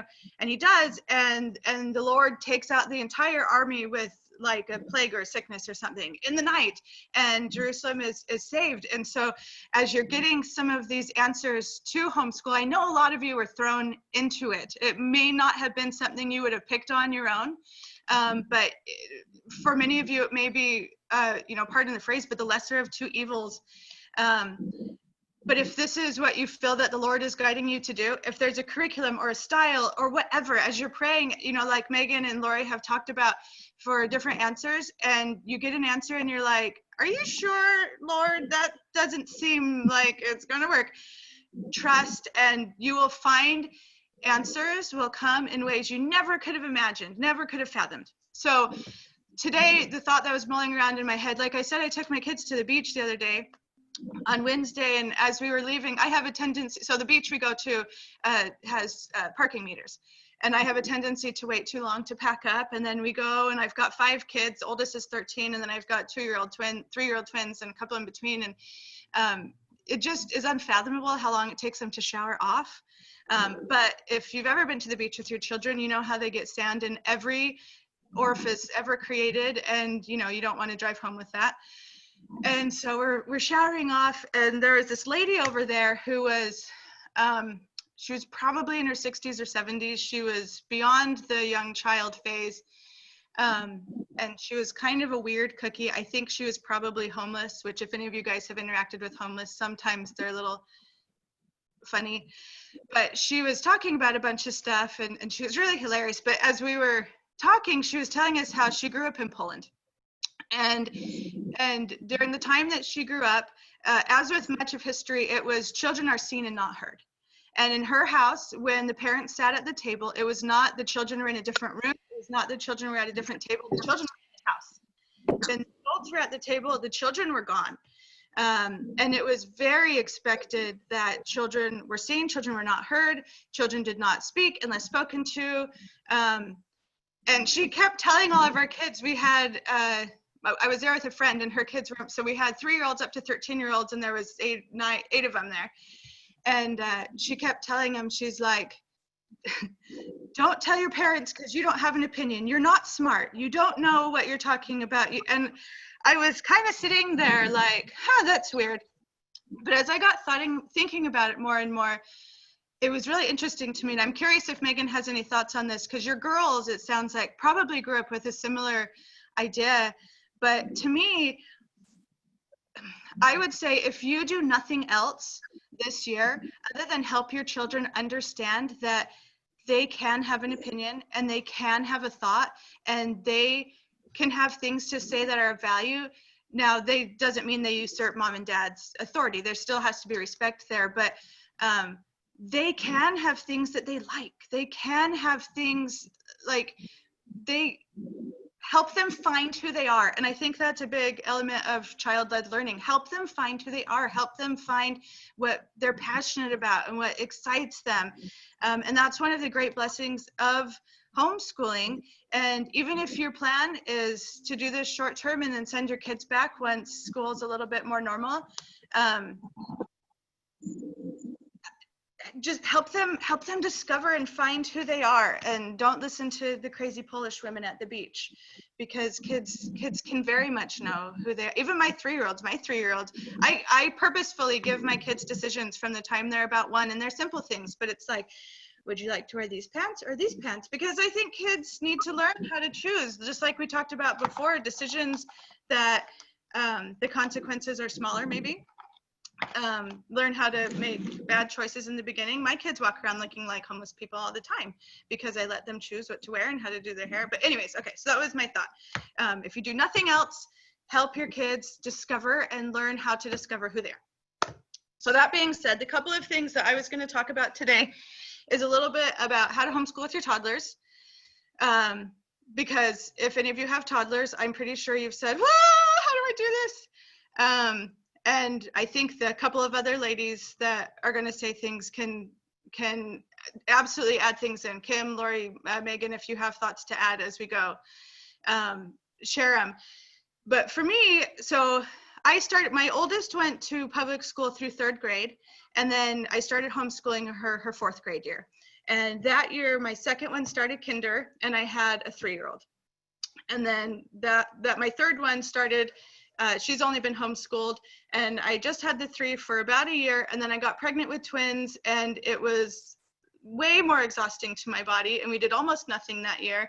And then since then, I've had twin babies and toddlers, and I guess they're still toddlers, they're 3. And so we've had to adapt and learn how to work with that.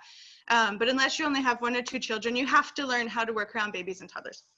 So one of the most important things that I have found, and Kathy has threatened me that if I go over 7 minutes, she's going to hunt me down. But I keep reminding her I have control of the mute button, so bring it. But one of the things that's helped me the most is so we do a lot of block scheduling, and my kids know, like, during this block, you work on school. And I do a lot of, they pick their own interests, but I do have, I don't want to say structured, that's an awful word, but they do have expected things, I guess. And So as we get started and they're kind of working on their stuff and starting on their different things, I try to take focus time where I sit down with my toddlers and I just do whatever they want to do. We read together, or we play a game together, or we sing together, or we color together. But I give them very focused one-on-one time before my other kids need me. And I've found that that helps kind of validate their mommy loves me. And then they're a little bit more able to be content.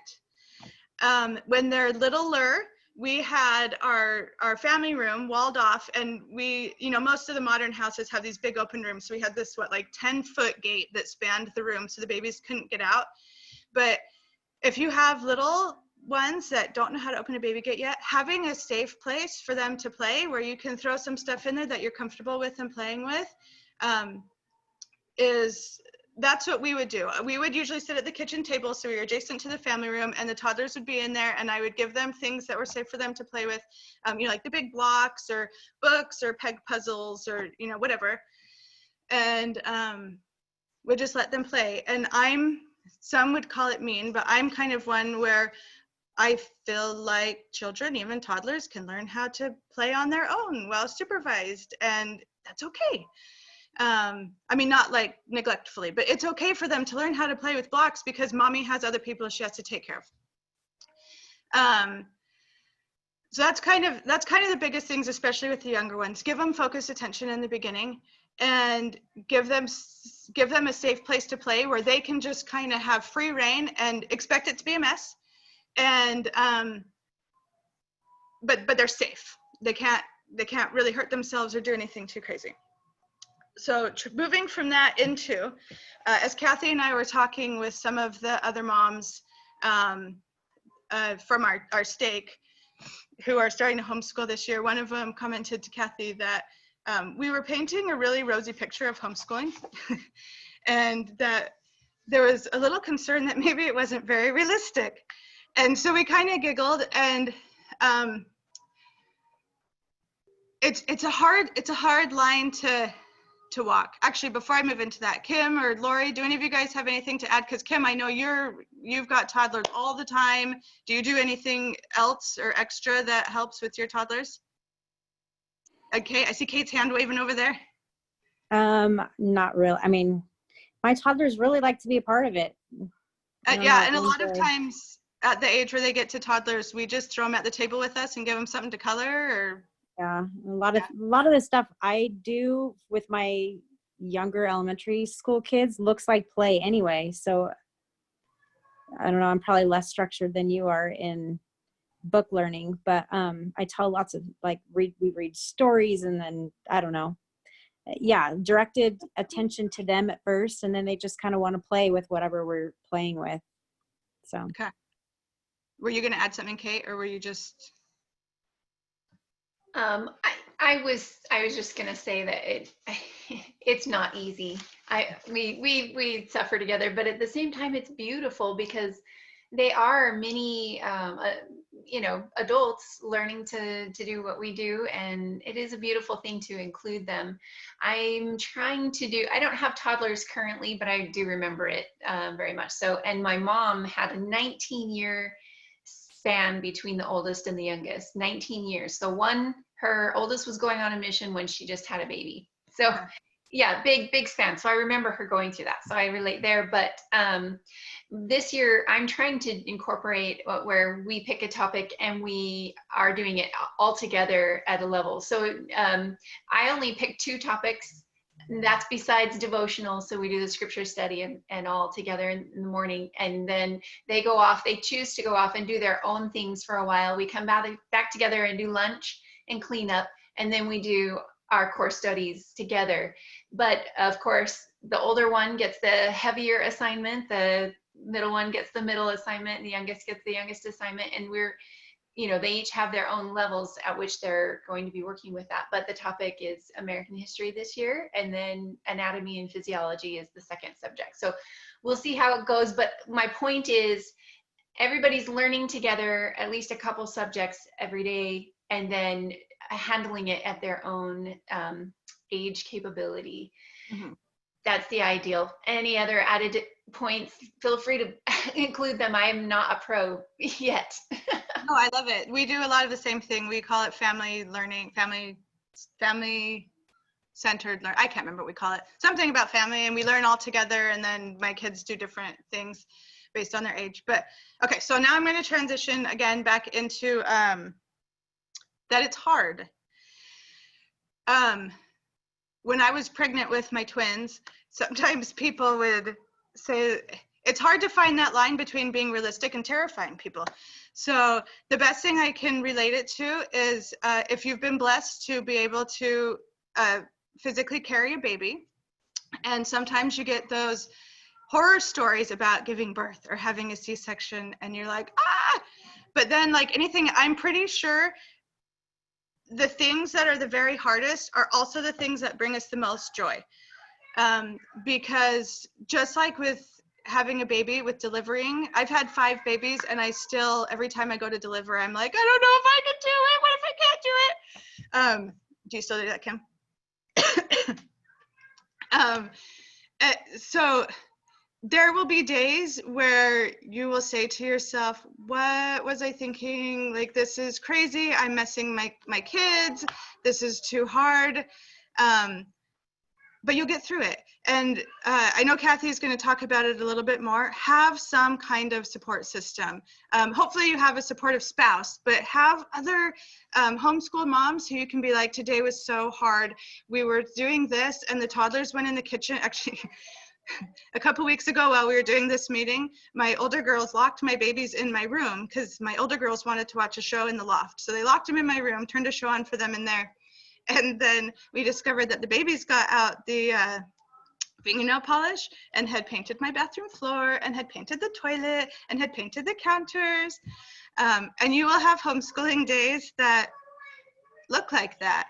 And it's okay, because every other homeschooling mom ever, unless you are incredibly blessed or maybe only have one child, has days that look like that. So be excited.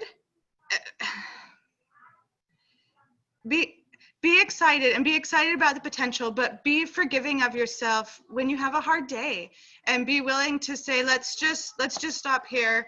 Let's come back to it tomorrow. And it will be, there will be days that are challenging. There will be. Everything that's where, if you think about when you've gone to college, or you've done anything, if you are a runner, you will have, hold on one second. Girls! Ah!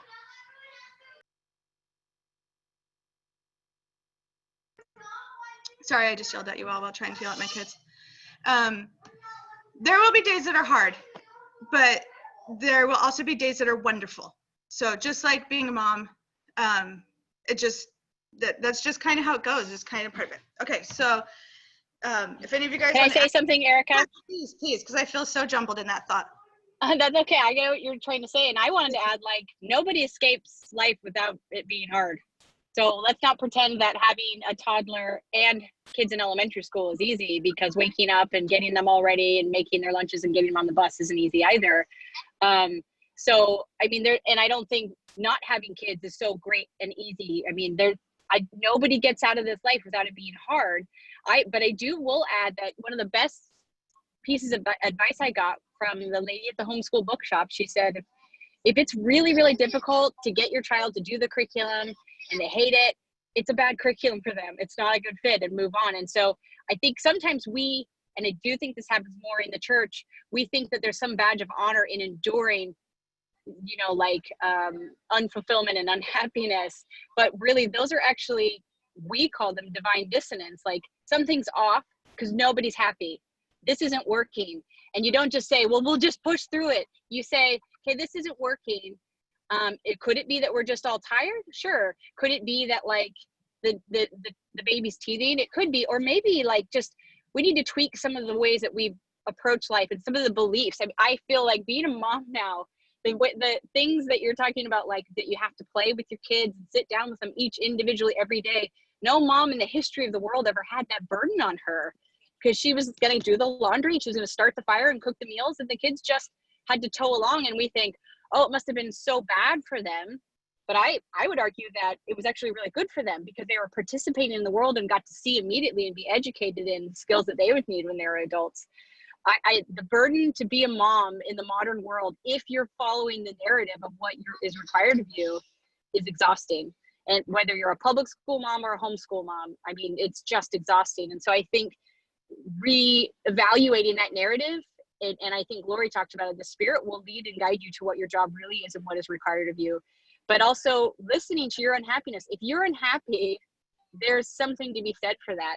And if instead you wake up that day and instead of saying, what activities am I making my child do so they can learn? What activities am I doing today so that I can learn? And so when you come out in the morning after breakfast, you decide you're going to learn how to bake bread, or you decide you're going to learn how to paint, or you're going to paint a piece of furniture, or you're going to, you know, watch this show, and they do it with you. That's how you teach your children, not by deciding. I guess I've already pushed on that a little bit, but I think that the narrative in general for mothers these days is exhausting and hard, and it can get better if we will unwind and untangle ourselves from some of that as well. Thank you. Thank you for adding that. Yes, there's a difference between kind of pushing through while you're trying to establish a routine. Even if your routine looks like your children just understand that what they're doing today has to be some kind of learning. Versus if you're fighting every day to do a particular curriculum or something, there's a reason why there's a battle there. And it's okay to say, this isn't working. When I first started homeschooling, I'm very, I love math, so I'm very like logical. And so all of my children were going to learn the same way, and we were going to have very sit down stuff. It sounded a lot like what you did in the beginning, Megan. And we had workbooks and all this stuff. And it took a couple of years to realize that one, not all of my children learn the way I learn, and two, not all of my children learn the same as each other. And that was just like, for me. But it was also really freeing, and it was great for them. And as we were able to find the things that worked for them, they started to really enjoy learning and that's what hopefully you want to get your kids to enjoy learning, whatever it is, and want to learn and better themselves. Okay, so I'm going to go into the rest of my spiel. If you don't have a piece of paper next to you, you may want one, because I'm going to talk a little bit about games and books and stuff that we use a lot. And I'm just going to be throwing them out there. I'm not really going to talk about them too much. I'm just going to hold it up and anyways.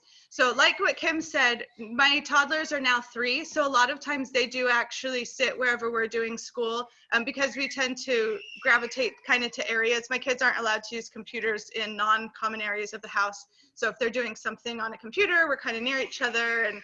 And so the toddlers a lot of times will sit by us and they'll do school. But remember, I have 5 girls, and I think girls in general sometimes are a little more interested in school, and the toddlers want to be like the big kids. And so their version of play right now looks like doing school. But one of our very favorite things to do is, and these are just, I'm going to throw a lot of things out there. Please don't go buy all these things. These are just some things that we love. And sometimes when you want to, they're just fun resources. And there's so many ways to learn that aren't sit down with a workbook. So we have these bears. And so a lot of times with my toddlers, I'll dump it. They all have cups. We dump them out on the table, and I'll say, sort your bears by color. And then when they master that, we'll go to Michael's and we'll get a bag of beads. And these beads, if you can, let me tell my computer, if you can see them, they are different shapes and different colors. And so this is where it really gets wild. I'll say, do you want to sort by color or by shape? But I'll just give them a big handful, and they'll sit there, and for some reason they love it. Not every child will love it, but mine love it. And they'll sort it into piles by color, or they'll sort it into piles by shapes. And then I'll ask them questions like, which pile do you think has the most? Which pile do you think has the least? And with the shape ones, we actually will graph it out because it's hard to see which one has the most because they're all different sizes. So I will do that. And then they can look and see the lines, and they'll say, oh, look, this tower is the tallest. We'll also take things like, I have a silhouette, which if you're not familiar with that, it's kind of like a cricket. And these are apples, and I have like 3 different shapes. There's like a medium one, and a big one, and a tiny one, and there's several different colors. There's like green and orange and red. And I just cut these out one day on cardstock, and I'll give them, I have them in a bag. I have a couple different bags for them, and I'll give it to them. And again, I'll say, do you want to sort them by size? Do you want to sort them by color? And that's all math. And as we practice seeing which pile's the biggest, they're practicing counting. And for my kids, that's fun. Your kids may not like it. Oh my goodness, Kim, she's so big. But those are some of the things that we do with our toddlers. I also get like, we'll write a bunch of letters on a piece of paper. I'll find something on Teachers Pay Teachers, and I'll say, okay, find all the A's. But again, my kids like that. Games, we love games. Lori has talked previously about narration. These are great. These are called Tell Me a Story. They're cards. And okay, as I say this, with any curriculum, with any game, with anything that you're doing that's homeschool related, you are not ever beholden to the rules in the package. You are not ever beholden to the rules or the instructions in the front of your curriculum. That is one of the greatest things I think about homeschooling. Do it how it works for you, and do it how it works for your kids, and make it work. If it says do X, Y, Z, and your kids don't want to do Z, don't do it, because that ruins the whole point of it. Anyways, we have these story cards, so my kids will pull out a card, and maybe we'll all take one, and we'll do one of those add-on stories. But they're great for creativity and learning how to tell a story. We have these are called story cubes, and there's 9 dice in here, and they have different pictures on each side. And so you take them, either a couple or all of them, and you roll them, and then you put them in an order, and they make up a story. They're great for just creativity if you have kids that enjoy stories. My littler kids, like even my 3-year-olds like these, and my older kids like them too. Sleeping Queens, it's a fun game. You're trying to rescue queens, but you do simple addition. Rat-a-tat-cat, same thing, simple addition. But they're just fun card games that aren't actually about math, but you're sneaking in a little bit of math there. These are called math dice. It's a math game, and you roll the white dice, and you get a number. This is actually a math game, so it will be harder to swing it past your kids. But they take dice, and they're trying to make totals. Whatever the white dice is, they're trying to total it using the dice that you have. And then there's math dice for big kids, which involves multiplication and division, and you can add in exponents. But if you have a child that enjoys math or wants to do extra practice working on some of those things, those are really fun.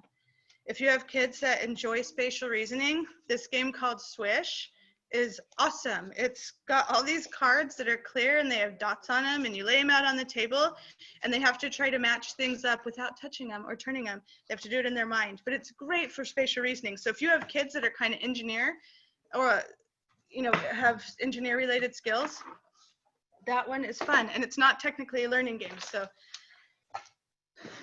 timeline is fun for history. It is more of a learning game, but it's super fun. Scrambled States of America. My kids play this one all the time for fun. You have a map of this country. You have cards that have the state name, the capital, the nickname, and something. But then you have little challenge cards, and you're trying to find things throughout the country, but it's great for learning the geography of the country. Also, what would be great is if you're blessed, like Kathy and Kim and Megan, to just drive around the country and see it all. There's nothing, in my opinion, and I'm certainly not an expert, but the more you can get your kids to touch, and really it helps engage them, and the more engaged they can be, the more it's retained. Ticket to Ride. Ticket to Ride is a great game for geography. This is Ticket to Ride Junior. Again, my 3-year-olds, they'll play that with help, but starting about 5, my kids can play that on their own. And then Ticket to Ride regular game, they have like Europe and the US, and they have like every continent you can imagine. Again, we just love games, so my kids don't even care if they're learning games, but that may not be your drive, so don't even go for it if it's not. But Hi-Ho Cheerios, again, for toddlers, fabulous for counting. And they think that the puppy, when the puppy gets to eat the cherries, is hilarious. Chutes and Ladders, again, fabulous for counting. Candyland, fabulous for colors. Oh, there it is. Apparently I can't talk and show things. So there's a lot of games that you probably already have in your cupboard that are just great. Kathy reminded me bananagrams. I don't have bananagrams to show you, but bananagrams and Scrabble are also great ones. And then if you have older kids, we have, I don't know where I put it. Oh, there we go. So my oldest is a freshman this year, like I said, and she's doing a couple classes through community college, which is also great as homeschoolers. We have this, she was going to take chemistry this year, but then she can't. But so we got this game called Periodic, and it's a game that helps them learn the periodic table. And then if you haven't ever heard of this company, if you can see this, I'm hoping it's not mirrored, but Thanes and Cosmos, they make really awesome like science kit things. So this is called Happy Atoms, and you're basically building atoms, and you use it with an app, and you have little atoms in there, and you scan the atom after you build it,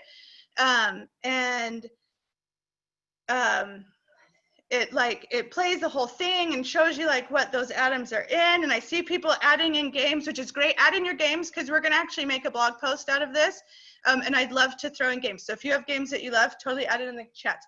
And then if you can see up here behind me, up on top of the cupboard, we have, I can't do this, it's like backwards. It's a remote control machine thing, and it's a kit that you can build, like it gives you directions for like 10 different motor controlled vehicles, and you control it with a little joystick thing, and you can create your own. But yeah, Thames and Cosmos have all kinds of really fun things that you can, a lot of them are STEM, they're not all, but you can give those to your kids and it feels like they're playing. In fact, one of my other kids has one that was like a programmable unicorn, and you can create programs in there for it to like walk, turn, bend down and eat, and it can play out this whole thing. Then the other thing I was going to say is books. So we love books. My kids all love to read. If your kids don't love to read, I figure it's okay. I think they should know how to read. But I have found with my kids, and this may not be everybody's kids, but if you can find the thing that they like to read, all of a sudden their desire to read jumps up. And that certainly may not be with every kid. But my 10-year-old, I'm pretty sure she's read like every book on the bookshelf behind me.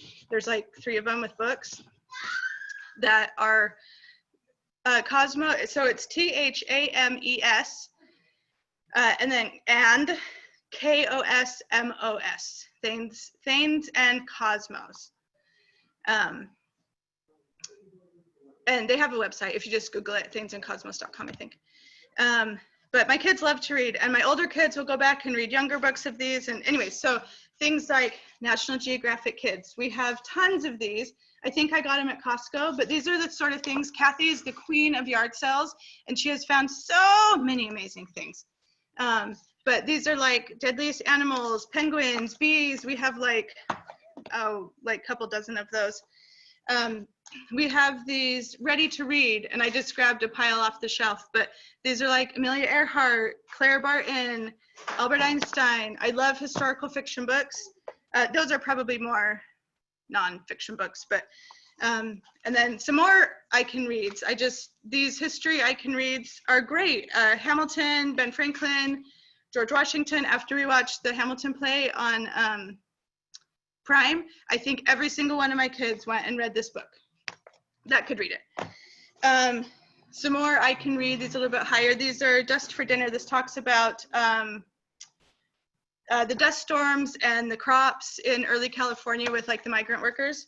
A Long Way to a New Land. This is talking about a family coming over from Sweden. And there's just tons of really great books like that. These are more nonfiction, but I love nonfiction books because they bring history to life, I think. The Who Was series, Who Was and What Was, Who Was King Tut, What was Pompeii? There's like a bazillion of these. Where is the Great Wall? So there's who is, what was, where is. Those are awesome. DK eyewitness books. A lot of times when we're studying something, we'll get one of these just so my kids can go through and read it. It's like the American Revolution, human body. We have DK Science You Can Eat. If you don't know what to do for science, get something like this, especially if you have little boys. Have them open it to a page. And drinks that glow. And it talks a little bit about what happens, why it glows. This uses a reaction with salt. And you make drinks that glow. That is science. And them doing it, they will see it and understand it in a way that they wouldn't just by doing a worksheet. And I value worksheets. Like, I have no problem with worksheets. But again, like I said, anytime they can touch. This is another one that we really like, 365 science activities. So this book, I'm sure you can do this with many of these, but this particular book I got off of Amazon for $1. Amazon used books on Amazon, or ABE books, ABE books, are great. You can find, this was like in nearly new condition. I got it for $1 plus shipping. I think I paid maybe $4 to get it to my house after. But this has 365 days of science, and you can go through and sometimes I'll just have my kids turn to a page and open it up, and we'll do something in there. But this one's pretty basic, but you can use, so as you're learning something like that, do it, talk about it, and then go to YouTube and say salt crystals for kids, and you can find all kinds of great resources to add to what you've done. And then again, like Usborne books, I think are great. Whenever we're learning about something, a lot of times I'll look for these used. So this one's Energy, Forces, and Motion. And this way my kids can just go and read a little bit more. And a lot of times the Usborne books will have links to the internet that kind of dive deeper into what they're learning. And then Human Body, same thing. And this one's really fun. I think it's this one. It has like, when it talks about the eyes, it has optical illusions in the book. So you can hold it up and you can see a dot disappear because it's where the ocular nerve is in your eye, and it's actually like a spot that disappears. And if you remember from like when we were little, those pictures where when you stare at them, all of a sudden something would jump out at you, those kind of things. Anyways, that was a ton of stuff, but those are the kinds of things that we like to use, and I just like to have around, and my kids can kind of use at will, or I don't like when my kids say I'm bored, and we don't do a lot of TV. In fact, I have the internet blocked to certain TVs and devices in my house during certain hours, so my kids can't turn it on, like if I have to go to the store or something. And so when they're bored, go play a game. Oh, puzzles are also great for spatial reasoning. Anyways, any additional thoughts or questions on any of that? I saw some stuff coming up while I was chatting, but I think people were adding more games. Yeah, here, I'll type in here. I'll just grab the website for themes and commas.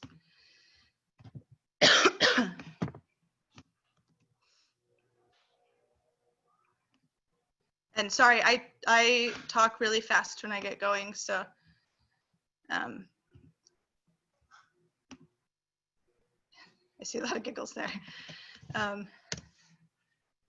But a lot of this stuff, love games and books, thanks. Okay, Kathy, do you want Kim to go next? Lori?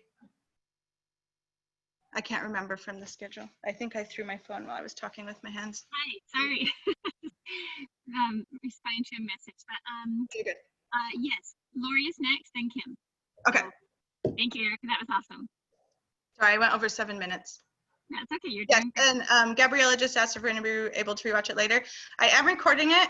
Last time I tried to record it, the file got corrupted somehow, but we are hoping to be able to watch it later if you need to leave, or if you want to just be able to look at it a little bit more. And if you have questions about any of these things in particular, feel free to reach out and ask. I just didn't want to go in depth into any of them. All right, Lori, you're up. Hey. All right, I want to start with Rob's comment that he put on here, which I loved. Well, he put two and I lost the first one, but the second one, he said, don't worry about how to do it. Focus on what it will be like when you get where you want to go, and the how will take care of itself. And that is huge. That's huge. I'm going to read that again just so that you can hear it. Don't worry about how to do it. Focus on what it will be like when you get where you want to go, and the how will take care of itself. I can tell you that is true. And I think dad comments are very relevant once they get on board. If they're not on board yet, then you know, selective hearing. But if they are on board, then listen to what they have to say. So from Rob's comment. Yeah. Can I interrupt you for a second? I wanted Absolutely. to Megan also. I know she's driving with Mike. And if she wanted to have Mike say a few words about dad comments or about dad's thoughts, he's welcome to jump in sometime during this meeting too. That would be great. That would be great. And if there's a chance and you need to interrupt me, Megan, do it, because we'd love to hear from him. He's driving, but he can still talk. No, he is not interested. They said, would you like to say some things on homeschooling? No, it's okay. Not at all. He is a fan. He's just not a fan of maybe public speaking on the cuff. There we go. All right. I totally understand that. Respect that. Okay, so on Rob's comment, I don't have a pair of scissors. I was looking around my son's room. I'm in my son's room. So I got these. I don't even know what these are. But when you're cutting, if you're going to use scissors correctly, what you do is you take your piece of paper and you're not looking at the point where your scissors are touching, you know, the paper right there, right here where it's cutting. That's not where you look. If you cut right there, you're going to cut in a crooked line. What you're supposed to do to cut correctly is use your scissors, place them on the paper, look at the point, look at the tip of the scissors, where you're going, look where you're going, and then you will get where you want to go.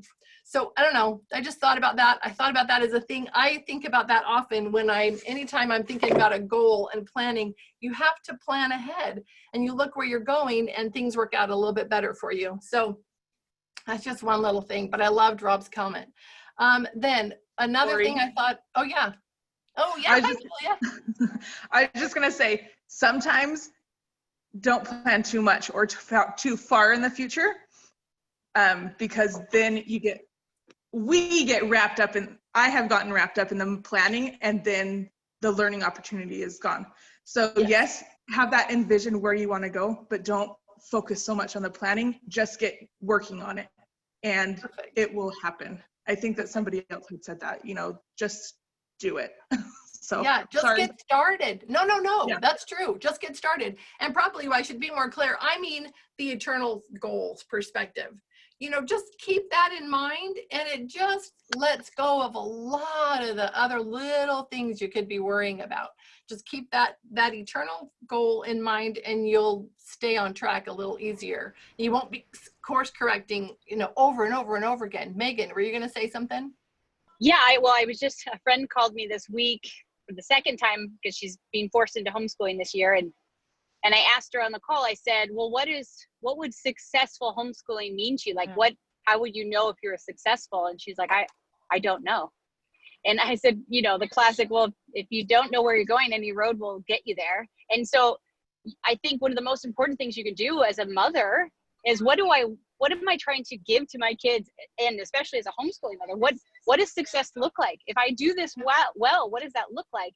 Because then you can actually work back from there and be like, well, this won't get me there at all. And if you don't know what that means, then if you don't know what you're headed towards, then that's going to be really difficult for you to know on a day-to-day basis what you should be doing. And second, if your goal isn't that you're trying to just help your children be happy, then you might want to reevaluate, because anything else might be something you're placing on them that they aren't choosing. But I think if your goal is to help them be happy adults, that's going to bring a lot of clarity. I love that. Last week, I talked about success and failure and what that means. And you need to define what success means for you. The definition in the dictionary is the absence of failure. Well, great. Thanks a lot. That was super helpful. So you have to figure it out. And I found a really good article from Forbes on maybe a new definition about success. And it talked about success is values-based.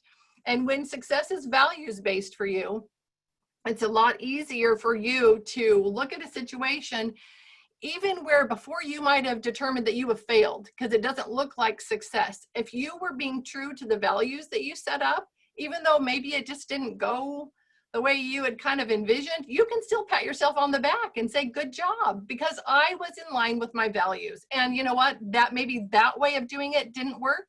We need to reevaluate. We need to do something different, but we're still moving forward. We're not, a huge failure because we had a bad day or that thing that we were trying didn't go the way we anticipated. And I think that's a huge thing, having a better definition of success. Then another point I wanted to make is when you're teaching your own, let the Spirit guide you. This direction we've received, hear Him. That's for us. That's for this day. That's for this time. That's for mamas. Trust Him. Hear Him. Trust that advice, that information you get about your kids. I remember over the years so many times going to the temple, which is now our homes, because we are sanctifying our homes by performing that ordinance in our homes every single week. But our homes were second to the temple anyway. You get on your knees and you ask Heavenly Father, whatever it is, whatever the thing that is weighing on your mind right now, and it doesn't matter how temporal or secular that thing is, that's a matter that is important to Him. It's a matter that He will give you information, He will direct you on, or He will calm your heart. But that's your source. That is your best resource. I know it's hard, and I know you want practical advice. You want somebody to tell you, get up at this time, do this first, feed your children this for breakfast, then take them over to this room, sit them down in a desk that looks like this, use this book, and that's what we want when we're new and we're just starting out and we don't have a clue what this looks like, and all we have is our past experiences. But we are making it so hard on ourselves. Like that came up earlier. And I thought of that talk that talked about the badge of busyness. And in the church, oh boy, do we love to wear that badge. Look at me. I am overworked. I don't even get to sleep more than 4 hours a night because I do all these amazing, wonderful, incredible things. I gave that up a long time ago. It's not worth it. And it doesn't mean anything. That's kind of one of those lies that Satan pulls us into. We can relax, go to Heavenly Father, ask Him, what about this child? What about this one? Or what about curriculum? Or what about this homeschooling thing? What do you want me to do? What is this supposed to look like for me? And now if this is the first time that you're really using that resource, it's going to be a little bit new and a little bit uneasy at first. But I promise you, those first questions that you ask Him, if you really open up your heart, He is going to give you answers and He's going to give you direction, and it's going to help you feel better. So let the Spirit guide you. Hear Him, trust Him. Also, as you do that, I want to tell you that what He gives you is going to align with the rhythm of your family. You can't have a family like the Knorps or all of a sudden I can't think of Kathy's last name, Brown, or the Browns, these families that are going cross country and doing these crazy adventures and things. And then those of us who are stuck in our homes and have a million different ways that it looks like, and have all these successful parents, if there was one formula, so obviously there's not one formula.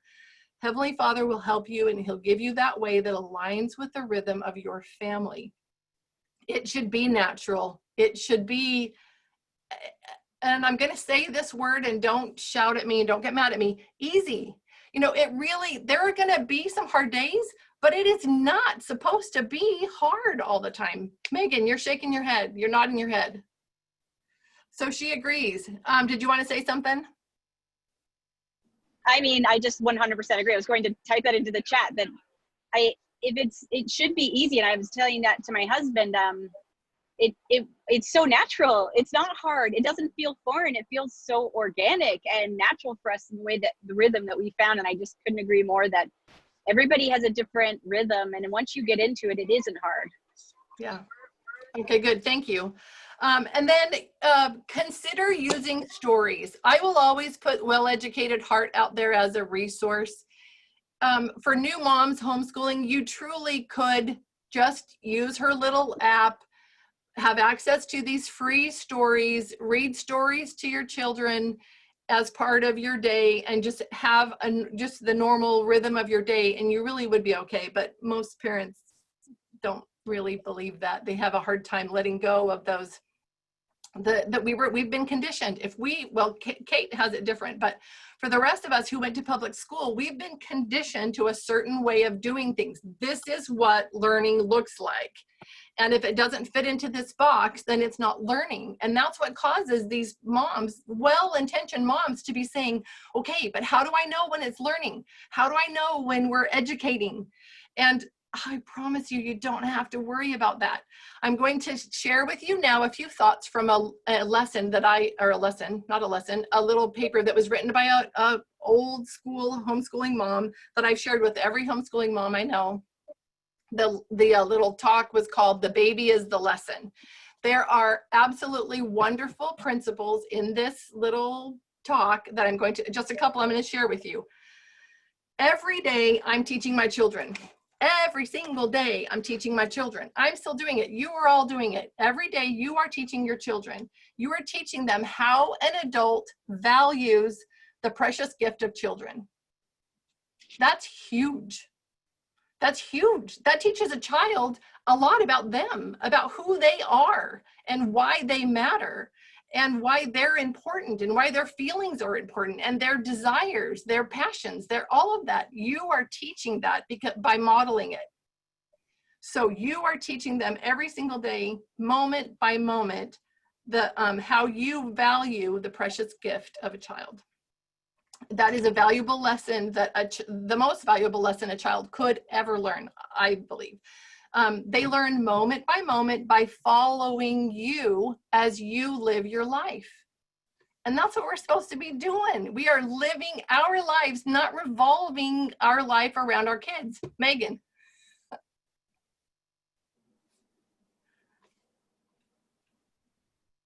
Did we lose her? Okay, so are you there, Megan? No, I'm just trying to go to that's amen. I think if you will just live an amazing adult life, your kids will understand implicitly how to do that. And so why don't you spend your day bettering yourself, and immediately you will see your children learning like, oh, that's how a human interacts with the world, and that's how they spend their time, and they'll do it. But when we get it backwards and think, if you're spending all of your time just self-sacrificing, how do they have any idea what it looks like to be an adult? Right. How do they have any idea what they're even working towards? Sometimes I think it's crazy how moms spend all of their time taking their kids to lessons and to sports and sitting in the car all the while, so their kids can do what? Sit in the car while they take their kids. It's like, who's the adult here? Who actually gets to fulfill their dreams? What was all that preparation for? And so your number one goal is to live an amazing adult life and to show them how that's done, not through a curriculum necessarily, but through example, and then they'll get it. That's what indigenous cultures have done for thousands of years. The adults live the lives, the children watch, and then they grow up and they're successful adults. Yeah, exactly. Just say really fast, I love what Megan just said, because I went back to college as a 30-year-old, and I'm doing the really slow version. I only do a couple of classes a semester because that's all I can handle. But sometimes I worry about that, but I'm doing something I really love for me. And I like that my kids can see it, but I feel really validated by what you said there, Megan, that it's good for them to see me doing something I enjoy and me learning, and that, anyways, it was very validating. Thank you. I was just going to share, since you brought up indigenous people, in those cultures, those children don't have lessons learning how to do the things that their parents do. They're just there every day watching their parents. The kids are out running around and playing, and their playing looks exactly like what the adults are doing. And that is how they are learning to become successful adults and to know all the things that they're going to need to know in their culture to survive. So that's how it works, but we've gotten away from it. We have put it into the box, and we need to take it out. So going on, what more could you ask for from your homeschool experience than to send Christ-like people out into the world? You know, you are living your life trying to be a Christ-like person. You are teaching your children how to be adults. That's what you should be doing. Homeschool is the growing and nurturing of fine, upright people. And I will put ideals out there. I'm not afraid of that. I think we should do that. Are we going to, you know, I think we need to always look at the floor and the ceiling of whatever our goals are. And if we got at least an inch above that floor, then awesome. We did great that day. Our goal can still be up here, but we still did something, you know, working toward that goal. There's nothing wrong with holding that ideal. We just need to not beat ourselves up about it when we just barely made a tiny bit of progress toward it. But so just on that, how the baby is the lesson. What I think is not just the baby is the lesson. Every single person in your life. What I mean by that is how we treat and value our baby, our toddler, our husband, our neighbor, ourselves. That is what we're teaching our children. And that is the best lesson that we could teach them. That really is the lesson. And so that happens every single day. That happens without us trying. That happens as we get up and we, you know, unload the dishwasher and we have breakfast and we do the laundry and we go out and work in the garden and we go do some project or we go take dinner to somebody or we go help somebody move. That is life, and that's where they're learning that lesson of how you value the people around you. Let's see. I'm just gonna make sure I hit these points and not make you guys crazy. Oh, okay. Now, when you're teaching your children, if you're working on the alphabet, let's say that that's something you're doing, which I started out that way and I stopped doing that. But if you are teaching your children the alphabet and you are working on the letter E, then every single day when you are doing a task, do you say, oh, that was the letter E, we used the letter E. Oh, we used the letter E in that sentence. Oh, we're sending an email. Oh, we used the letter E.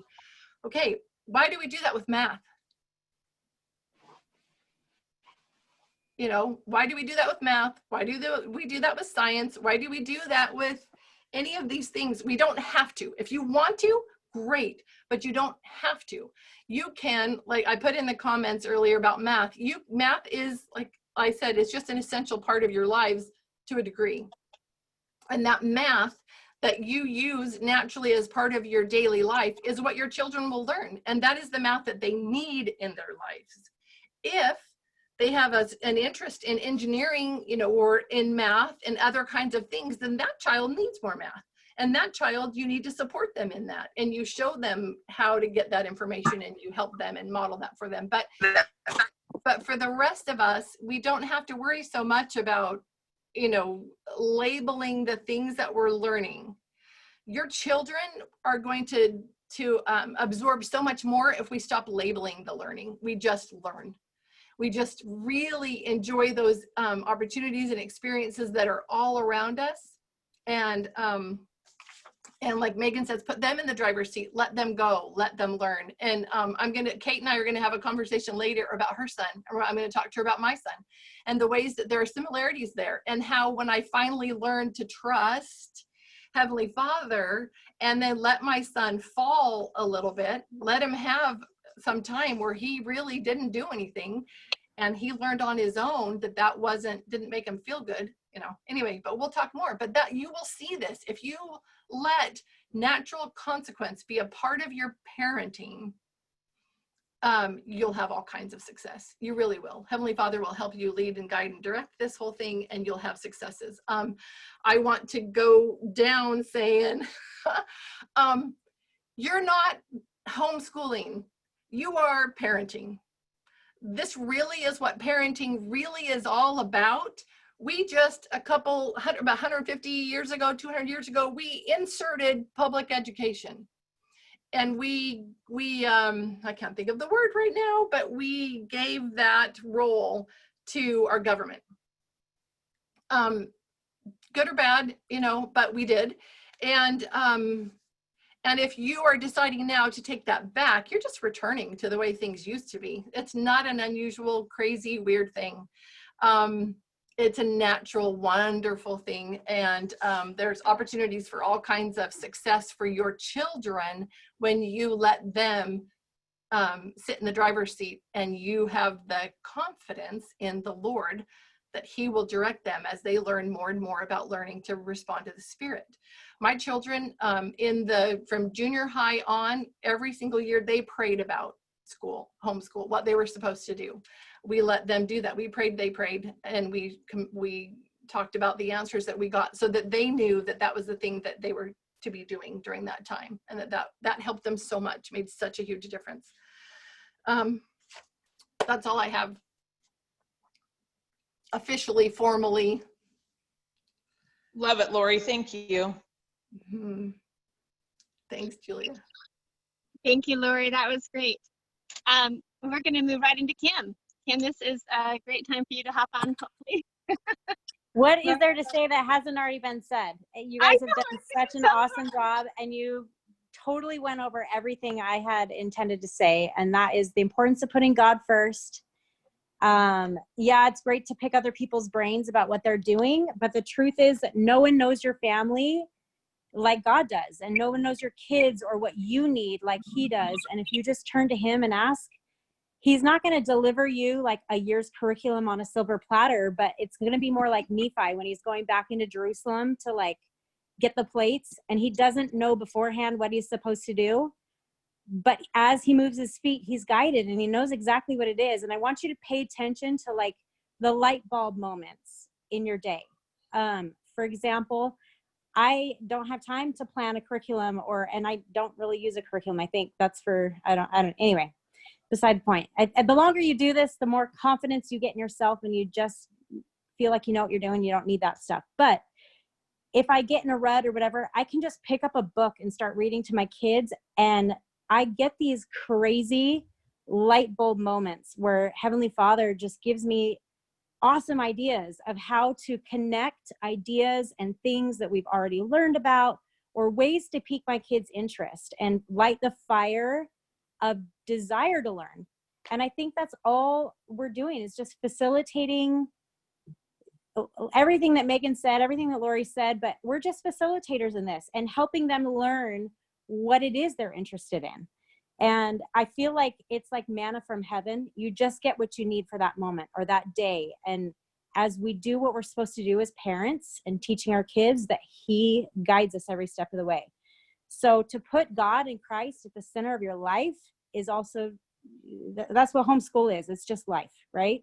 So, but I promise you that you will see miracles in your family and in your homes as you put him in the center and just live your life and let your kids find their passions and run with them. I feel like half the time, if I try to give them worksheets or a curriculum or something like that, it kills their desire. And, there was something else I was going to say, but I get in their way. And if I just step out of their way, and they just run with it and they just learn so much more out of their own desire. So that's the one thing. But for me, the number one priority in our home is creating a gospel foundation centered on Jesus Christ. So we personally have decided to put a devotional first thing in the morning, where we have our family scripture study, we say our prayers. And then if that's all that happens that day, like nothing else, my toddler, my baby's still running around in a diaper, it doesn't matter. I've succeeded in the most important part of our day. So I never miss family scriptures and prayer. And there's a lot of ways that my kids contribute in those things. But honestly, everything that Megan and Lori said, I don't feel like I need to go over it anymore, except to reinforce the fact that Heavenly Father cares. They were his before they were yours, and he will guide you every step of the way as you turn to him and put him in the center. And that's really all. I just wanted to bear my testimony about that he's got your back, and it's going to be like manna from heaven. Every day you're going to receive glimpses of your kids, glimpses, ideas, the light bulb moments that turn education into something fun that's going to energize and be exciting for you to do. And really, it looks like play. And my kids half the time, my husband used to come home from work. Now he works at home, but he used to come home from work and say, "What'd you learn at school today?" And they go, "I don't think we did school today," but they have no idea everything that, educational that we learned, but it just felt like exciting, fun, adventurous, interesting things to them. They don't realize it's learning. So anyway, that's all I got to say. Put God in the center and he'll guide you, and don't look for visitations or anything like that to be the answer. It's just, as you move your feet, you'll receive those light bulb moments, and you'll be guided, and you'll learn what your children need and what you need. And it, like Lori said, it's going to be so natural, and your family is going to be benefited, and you'll see miracles. And that's my testimony about that. So all done. Thank you, Kim. I do have a couple of questions I'm going to pull out of you really quick, though. Oh, okay. I've told several moms about how you have your children share like a 2-minute talk Oh, yeah. devotional. And Okay, I so think that's really good because it gives them speaking opportunities in a safe place to practice that, and also find out what they're learning about the gospel when they're reading. So share a little bit about that, if you will, please.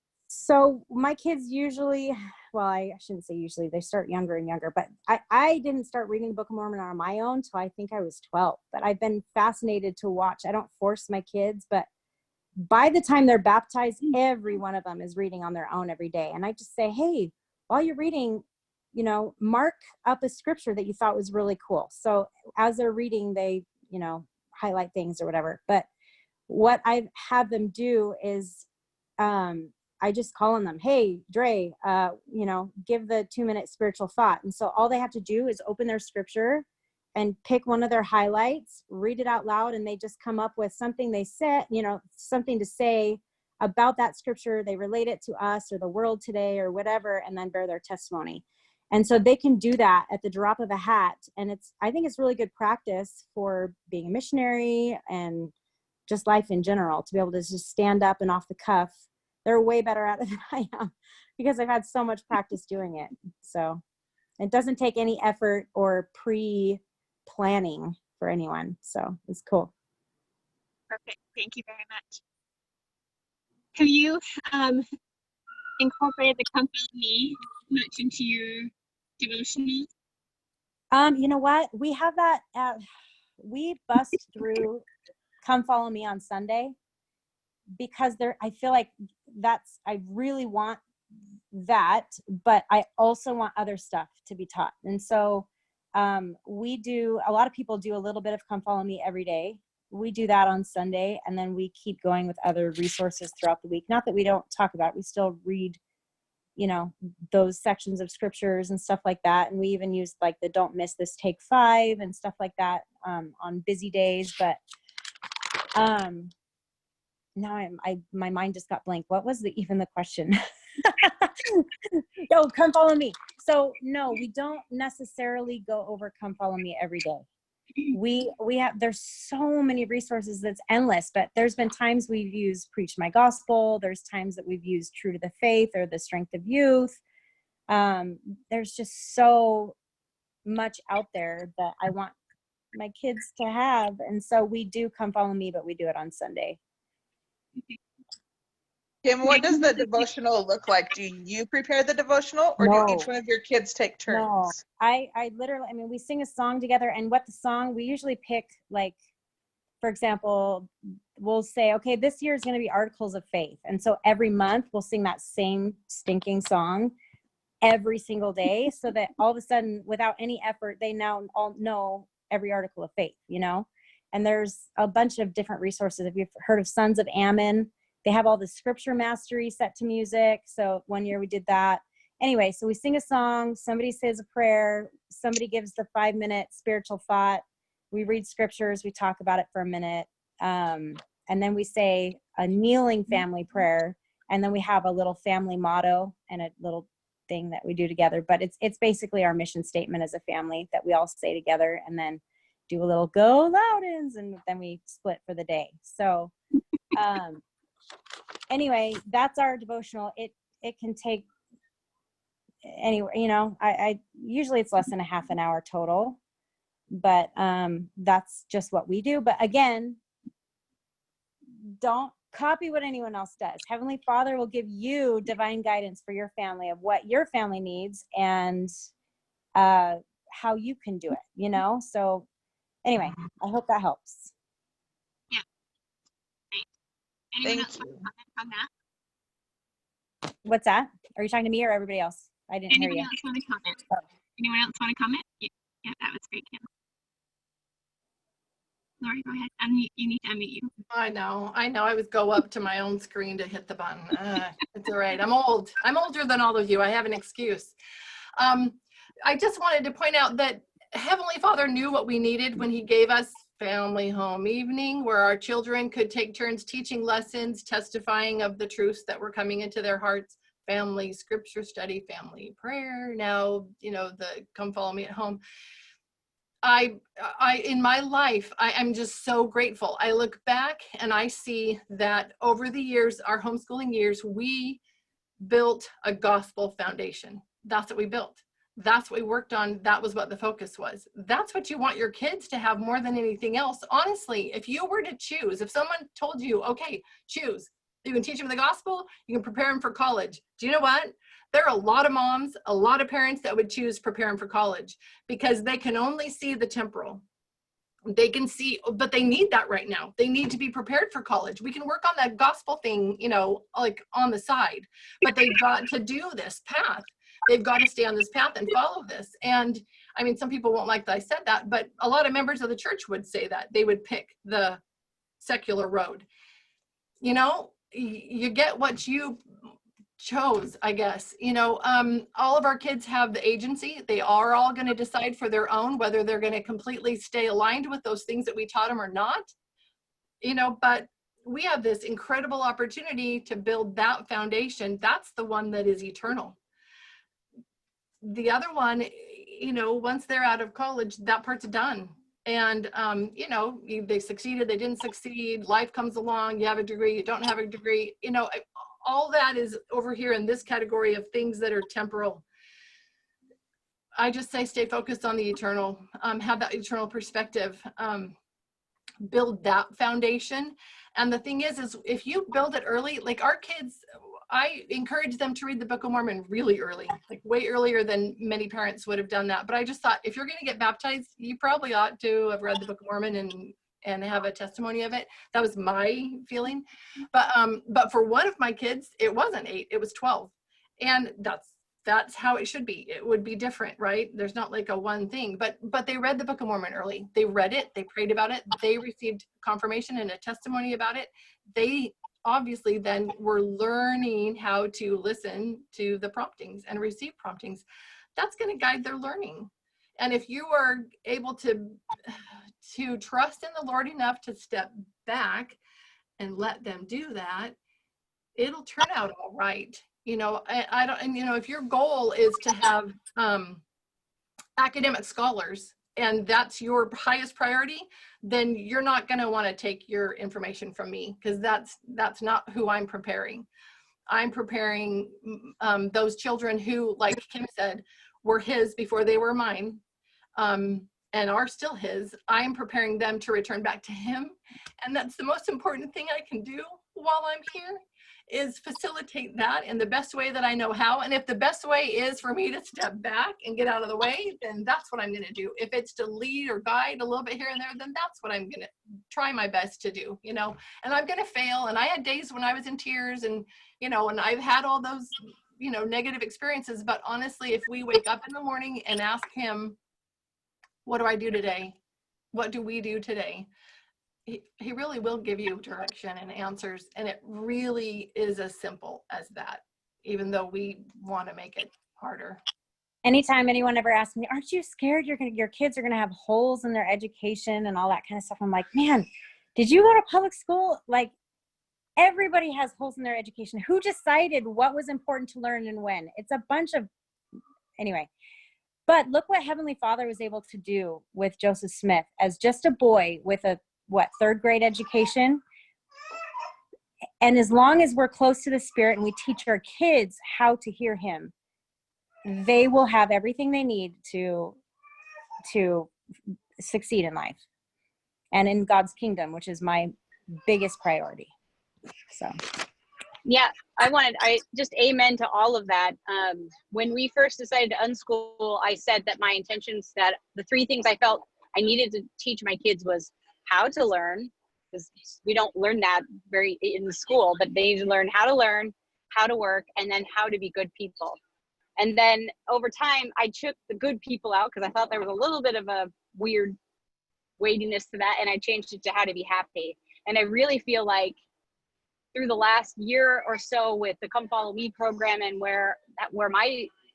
how I'm developing spiritually, I feel like it's all just how to be happy, which just means I'm teaching them how to have a relationship with Jesus Christ, how to repent every day and be led by him, because he'll show them the value of work and the value and how to learn, and hand in hand they will become who they're supposed to become. And I just couldn't state it more. And I think as we get closer and closer to the time when he comes again, it's going to be, we are going to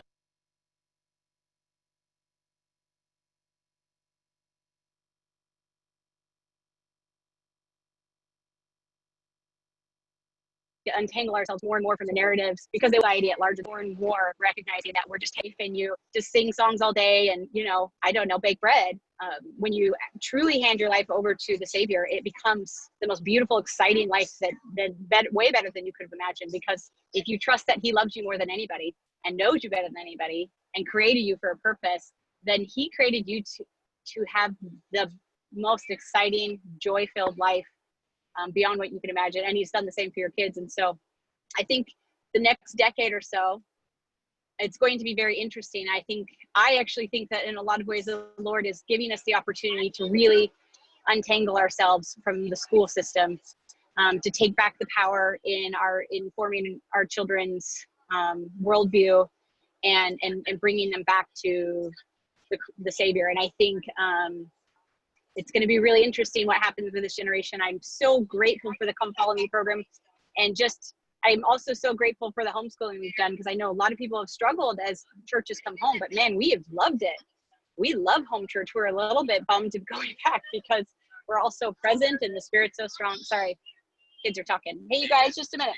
So I just wanted to also share my testimony of that my goals have changed and become refined, and they've really just become how to help my children have a relationship with Jesus Christ, and he will lead them in their education because he actually cares about education, and it will be a beautiful, exciting education, and it will meet everything that they need to be.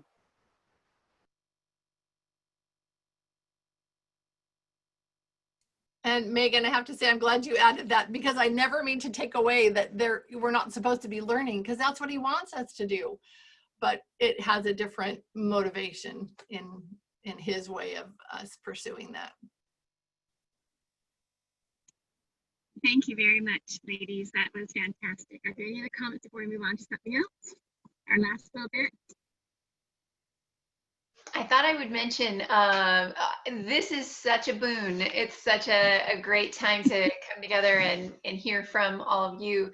It's ironic, I want to also say amen. This is so fun.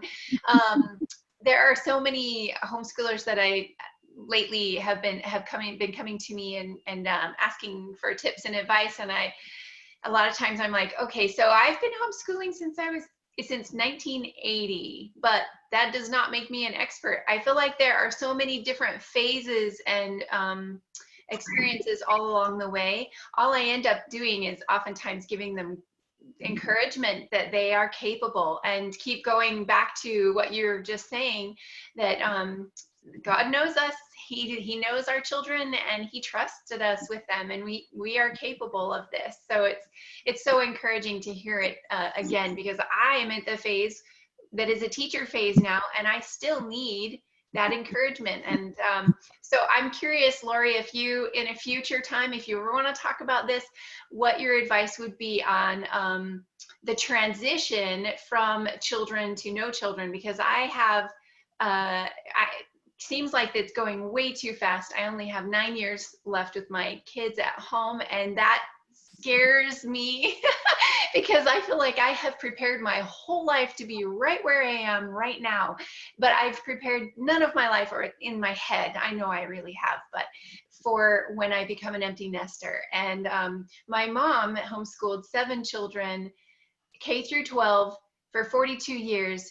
And it has taken her probably until this year to finally realize she's been an empty nester for a long time. I want to say 3 to 6 years, somewhere around there. I've lost track.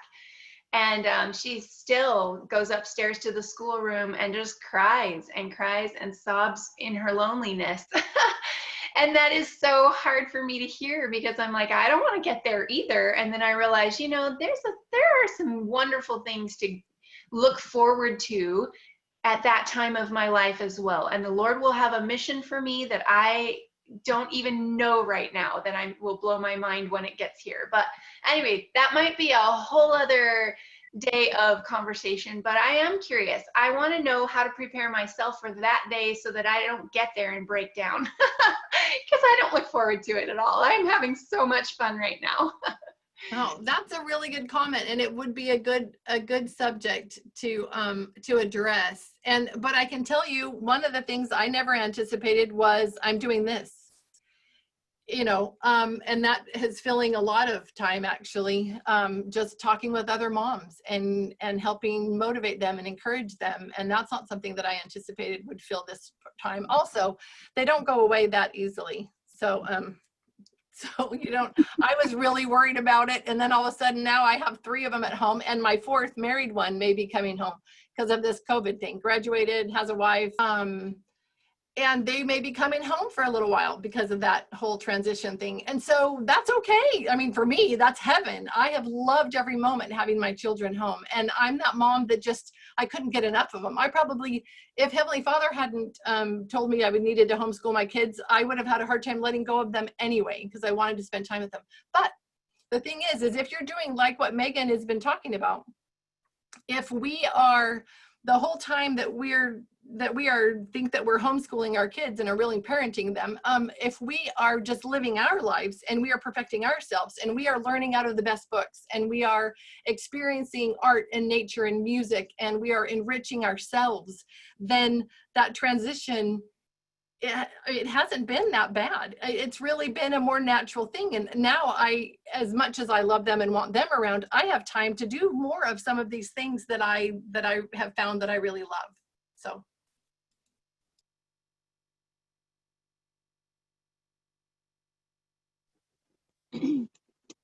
Thank you. That was so awesome. One thing I've noticed, as I'm going to sum up at the end here, is that there's an overarching theme or feeling in this meeting, and that is that when you are a homeschooling mom and you're doing this great work, that you change. Your priorities change, your goals change, you see the world differently. And it's even true for practical things, like what you want to expose your children to. So when you go outside for a walk, you notice things differently than you did before you were homeschooling. Now the bugs are interesting, and the plants are interesting, and things that I did never notice before. And I resisted in the beginning. I did not want to homeschool. So it was hard for me to get to where I learned to love it. But I am a strange person in my family now, because I'm the one that likes to see the cool stuff and talk about it all the time. And my siblings put up with me, but and my husband's family thought we were nuts for so long, but they have learned to appreciate our weirdness. But it's a joyful thing, like you're saying, Lori. It's wonderful. Not every day is peaches and cream, but the whole kit and caboodle, the whole thing is worth it. It's an amazing feeling to know that you as a family are moving forward, and you have your goals and your desires to choose the right and to have such a strong foundation.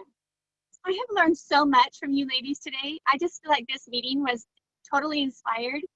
I know, Megan, you probably thought I was a crazy person when I messaged you. I was like, can you please help me? But I have admired your faith from a distance. And I just want to tell you that you are touching people's lives in an incredible way. And I don't know how else to say that except for look at what you've done in just this meeting today. and motivating us and inspiring us. So keep on keeping on what you're doing. You're doing fantastic. And we have loved this so much. And all of you women who have shared your testimonies and your faith, I just want to tell you thank you, because you are helping so much to these families. And this recording will go out to so many, and this will go and share so many blessings to so many people. So thank you. The only other thing I wanted to add is also what a blessing a support group is. And Megan, I don't know if you've had, I imagine you probably have found a support group where you are, and Julia and Kate, and I know Kate's got a great support group in Florida. But Erica and Jen and Kim and I were together in California, and then Kim moved to St. George and Jen moved to Washington, and I was with Lori and Julia in Bakersfield. And so it's so fun to see all my wonderful mentor fun friends together today. And I feel like the most blessed woman in the whole world. So thank you for joining. And I want to tell all the new moms, please find your people. Please find those who you can trust and talk about these things with, and that will encourage you and help you, because days can get long and things can get difficult, but get on your knees, pray, and he will bring them into your life. And every one of my beautiful friends on here were brought to me completely as a huge blessing to me, to save me. So it's wonderful. Even Megan, who I don't even know in person, but I just feel like I was brought to her in a way to bless my life. So one other thing I enjoyed doing when I was teaching, or as I teach my kids, and when we traveled the country both times, is we learned about our family history as we learned about the world history or U.S. history, and how that interface together. So when we got back to South Carolina, we found that we had ancestors who fought in the Civil War. So when we got to Atlanta, we learned the rest of the story and went to the battlefields. And then when we got to North Carolina, where my great-great-great-grandfather comes from, and he joined the church there and sold his whole plantation and everything and gave it all up, we got to go to that exact place. And it made it all so real. And even we had an ancestor who fought in Birmingham, Alabama, some of the civil rights things that were going on during that time when she was there in the 50s and 60s. So it's really cool when you can incorporate your own family history into real life history. And just that's my little tidbit on that. So as you're doing your learning, that's come naturally, and as you're teaching your children and learning together, learn about your family history and do their temple work and do what you can to let them be real people in your life. That's Kathy, not all can I I have. add? Yeah, go ahead. I was just gonna say, like, when everybody was sent home from quarantine, I found that it was interesting. I was reading a little bit about my grandma and putting things together, that she had to go into quarantine as a kid, and because she had the scarlet fever. And so it was just fun to be able to relate that to my kids, and I feel like it gave them a lot of hope that somebody else lived through a quarantine and that they were able to go. And so we try to do, just on Thursdays, we do a Throwback Thursday and try to remember something from our past, whether that's a state that we visited and doing things like that, or if it's learning about an ancestor or going to go visit a grave or anything like that, that we are constantly thinking about the family that came before, because they made it and they've been through super hard things. And if they did it, so can we. So I love that you were able to incorporate that. But that's just something we do in our family. Thank you, Julia. Perfect. I added in the chat too. I'm the ward family history person for my ward, and I put together a bunch of resources for my ward. But on there are some fun activities to give you ideas of how to do it. Kathy's talking about how to bring it to life for your own family. So I put a link in there if anybody's like, how do I do that? There's some ideas in that link. And it's great to get our kids involved in that. Our teenagers who, can see further now because they know who they are and where they came from. I love that. Thank you, Erica. I forgot to tell you, Megan, we also have Julia, who traveled all 50 states in a motorhome. Well, not to Alaska and Hawaii in a motorhome, but all 50 states with her family. And they did that. You towed a vehicle, did it, to Julia? What was that? Did you tow your van? We did tow our van behind our 40-foot motorhome. Yeah. Okay. So, Yep. So yep. We've been home since last November. We finished up. So we are Awesome. now in Idaho. Of all places, Idaho. There you go. oh boy. Well, there are many things we could share. Our favorite things to work with our kids on, things like that. So things we can't discuss with too much time for things right now. But please add those things in our emails and things and discussion on messages and stuff if you want to. But I want to thank everybody for coming and joining us today. If there are any other questions, feel free to ask them now, but we'll kind of wrap up and tell everyone thank you from the bottom of my heart for being here today and for all your wonderful comments and for sharing so much. So anyone else have any comments? If you know you're going to want a copy of this recording, because a couple of people have asked as we've been talking, throw your email into the chat box, then I don't have to hunt you down. And I also want to say thank you to Megan for coming. This is going to be wild. Unschooling is a scary word to me. You talked in your video about unschooling, how at first it was this radical idea. I'm still there a little bit. So I didn't even know who Megan was when Kathy said she had contacted her, but I love that you were able to take the morning and afternoon, and visit with us. Thank you so much. What I love about homeschooling is, like Kathy said, there's a group of us who have really been kind of a rock for each other, and all of our homes look different. If I were to try and do what I'm not going to eat those right now. Sorry, my 3-year-old's trying to feed me cheese tortillas. If I were to try to make my home look like Kathy's or Kim's or Jen's, it would not work. And vice versa. If they tried to make their home look like mine, it wouldn't work. There's elements that may, but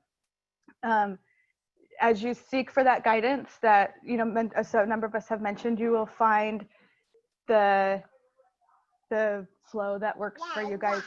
And I know when quarantine first started, a lot of people were saying, oh, the prophet was so inspired with the home-centered church, that third hour at home, and now we can't go to church at all, and I can't believe how inspired this was.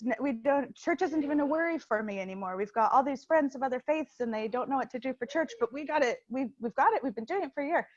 And I think that even goes beyond that. And those of you who are having to transition into homeschooling, it's going to follow a really similar flow. And hopefully there's some things that you learned from doing that home-centered church, or even if you do family scripture reading or any kind of study together as a family, which for most families prior to homeschooling is gospel related, you've hopefully learned to read your kids' cues, and that should carry over. I know this is really hard to believe. Actually, you've seen it. I can talk for a long time. My husband also can talk for a long time. There's a few of us here that can talk for a while. And sometimes we'll be doing family scripture studies, and because of our age ranges, we read usually 10 verses a night. Everybody reads 2, and then we kind of talk about what we read. And sometimes we'll, especially right now in the Alma chapters, we're actually in Alma, but not with Come Follow Me. We're in the War chapters also. And sometimes we can get into these big, long tangents, and we'll look over and my kids will be like, yes, you want to show people Jesus? Okay, Ellie would like to show everybody Jesus. Actually, if you saw Jesus pop up a minute ago, she can't hear. I have my headphones in. And as Kathy was sharing her testimony of all of this, she walked over with Jesus and put it up. And I'm pretty sure 3-year-olds, they still have a pretty strong connection. Yes, that is your Jesus. Hold on, let me try to say something. You have your swimsuit on? Perfect. As you've done some of that studying at home, you've learned to recognize some of those moments where your kids are kind of glazed over and lost. That falls over into homeschooling as well.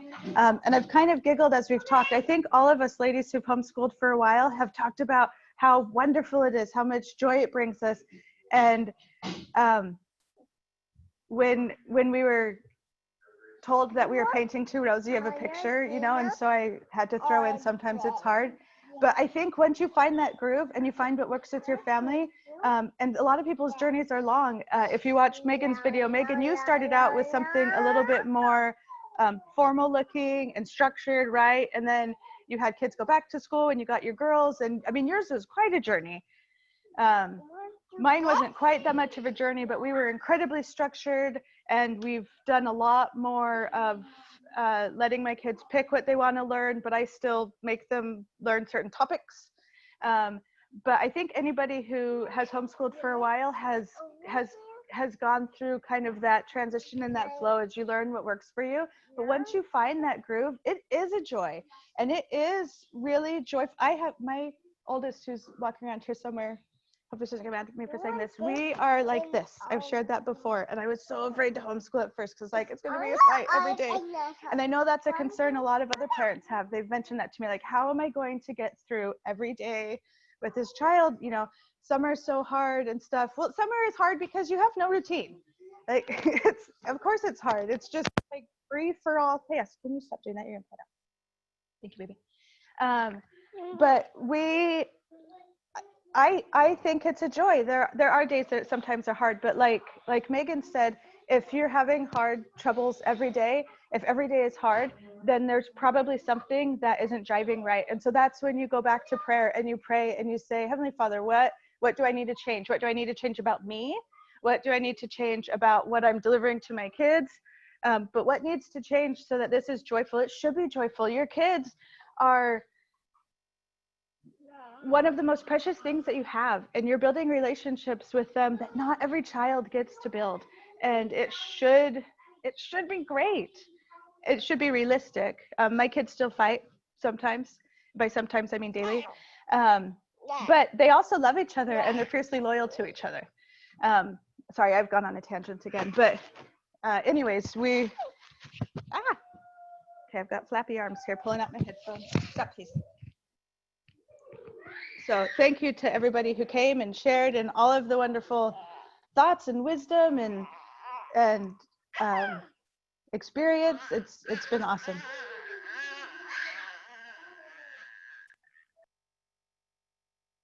Did anybody have any specific questions before we head out? I know it's been 3 hours, and I want to be respectful of people's time, especially people who are, you know, joining us from the road, who don't know any of us at all, and are very gracious to I had a quick question, one more for Megan before she goes. I know there may be a few, I just messaged it to you, but there may be a few moms who are dealing with children that have special needs. I know some families have actually reached out to me and said, I need this public school system because I have special needs children. And what am I going to do? Because they won't open their doors and I don't have the help I used to have. And I don't know what to say to them because I don't have a child with special needs, but I know that you have gone through that process a little bit with Eve. And I admire so much. I've seen the growth in her. And I know that you are very well prepared to do that with her. So maybe you could say a few words to some of those moms that might need some encouragement doing it at home. Yeah, that's a great question, actually. When we traveled for almost a year around Europe. And one of the reasons, we thought we were going to do that a lot longer, but we ended up coming home. And I just came into my mind that one of the reasons we came home is because we felt like we weren't enough for Eve. My 11-year-old daughter Eve has Down syndrome, and we thought we can't give her the services that she needs. We need to go home and rely on experts to do so. And even though there had been times before that where the Lord had said, like, I will give you everything, I will show you everything that you do, and you have everything that you need to help her, I still thought, we're failing her. And I thought maybe if we went home, we could help those boys do not. There was a lot of things, but I had forgotten that I felt that way. We came home and we put her in the public school system and just watched them fail utterly. And we saw that they didn't. I felt once again it confirmed to me that they don't have any magic sauce, but that moms and dads do, especially when they have the gift of the Holy Ghost. And we get a lot of pressure. We have a YouTube channel, so we get a lot of pressure from finger waggers on comments saying like, oh, she needs to be in this therapy or that therapy. And she's worked with therapists many times over the years, and she may do that. You know, I'm not saying we're not pursuing that, but I find that there's so much you can give to your children that have special needs and it may look different than your other children, but every child looks different when you're teaching them, that we live in this world that has become so, everything has been given to experts. I mean, but 150, 250 years ago, everybody built their own homes and sewed their own clothes and made their own food and like made their tools and taught their children. And we live in this really strange world now where we are totally crippled and we feel like somebody else has to do everything, that we can't do it. I don't have the expertise. And that also goes hand in hand with this idea that like, where we have like complicated the learning process and the speaking process and the reading process so completely that it feels overwhelming for moms and dads. Like, how could I ever teach my child to read? There's all of these things I would have to do, and it's so complicated. And yet people were learning to read for thousands of years without any of that information. And so I think part of it is relying and trusting that we are her best teachers. We have found resources, and my husband's I'm really bad at routines, doing the same things every day for the same amount of time. My husband is really good at that. So he does some of the things that Eve flourishes with that she needs more often. But why would, obviously if her needs were greater than we could meet, but they aren't, like, why would she need to go walk on a balance beam when I'm taking her to the ocean and she's jumping rock to rock? You know, why would I need to put her in speech therapy with a stranger when she's surrounded by 8 other children constantly, and we are talkers in this family, and we're going to other countries and listening to other languages and teaching her words in those languages. And so I think, yes, there are so many online resources that you can access and so many programs, and we definitely do take advantage of those. But I've learned, it's like I have to keep learning the same lesson over and over and over again, that I am her parent, and that I always forget the word that we use in the church. It's not jurisdiction, but stewardship. I have stewardship over my children. And President Oakes just said, he really clarified, it's priesthood stewardship. I have stewardship over my children, and I have rights to powers and gifts and insights, just like the prophet does over the church. And so I think I caution you against this modern idea that everything has to be outsourced. I think bring it back home. Bring it back home. Bring it back home. You will be led. You will have the gifts given to you to be able to teach your children and give them what they need. And I'd also add that every child has special needs. And you can help them when you are led by the Spirit. Thank you very, very much. That was perfect. Thank you. I am always saddened a little bit when moms tell me I could never homeschool my kids. I can't handle them here. I don't enjoy that. And I've been there. I understand what they're saying. When my kids were in school, I couldn't figure out how to bring them home and how to find my time. And I think it's a decision you make to change the whole direction of your family and how you're doing it. you forget about that after a while. And as your kids grow older and they are babysitters, you get to leave a little bit more often and do things for yourself. But when they're really young, and all of them are really young, it's a little bit more difficult. But amen to exactly that, in following the Spirit on each child. And they all have their individual needs, and they're all so unique, and they will all learn differently, and you have to continually adapt to the child and how to reach them. There's a quote from Elder Holland, isn't there? Something about, if a child's not teachable in this moment, just love them or something. And then, I don't know, I'm getting it all wrong, but there's something to that effect where you just wait for the child to be ready, and you work on their time. And Kim, you're shaking your head, you know what I'm talking about. I'm not losing my mind making this up. Anyway, thank you very much for sharing that. I think that we are so blessed to be moms home with our kids and loving it and loving them. And I hope this for every mom. But I just hope that we can encourage those who are coming out or starting right now doing it. So any other thoughts before I say goodbye, everybody? Kathy, I wrote this on the comments, but just echoing Megan, that stewardship relationship that we have as parents entitles us That's a powerful word, but it entitles us to direct and personal revelation about how to help each child. He knows them best and would never keep from us the tips and ideas that we need to help them best. So just a reminder. Thank you. Kathy. I saw the question just come in about a Facebook group. Erica and I were talking about how we're going to wrap this up because this is our 5th meeting we've done with Lori's meetings combined. And we have our own kids now. It's kind of getting a little bit overwhelming for me because I love doing this, but I get a little bit distracted from my own routine and what I need to get done with my kids right now. But so I don't know if we can do it every week still as far as this goes, but I will jump on whenever Lori is willing to host because she has a different life schedule than I do right now. But we talked about having a Facebook group with the moms who are willing to give help and answer questions for those new moms. We don't know what it will be called, but we will definitely connect you all and let you all know if we start that up. And it will be a private group where you can talk and share your answer people's questions about specific concerns or things that they might need, and share a quote or a resource that might be helpful for specific children and things that they want to be taught. Anyway, so hopefully I answered that question that came up. Anyway. Kathy, I think Abby was gonna say something. Oh. No, you're fine. I saw her hand and I didn't know if you saw it. Go ahead. No. Yeah, I wanted to ask Megan if she and Andrew are going to do any more podcasts.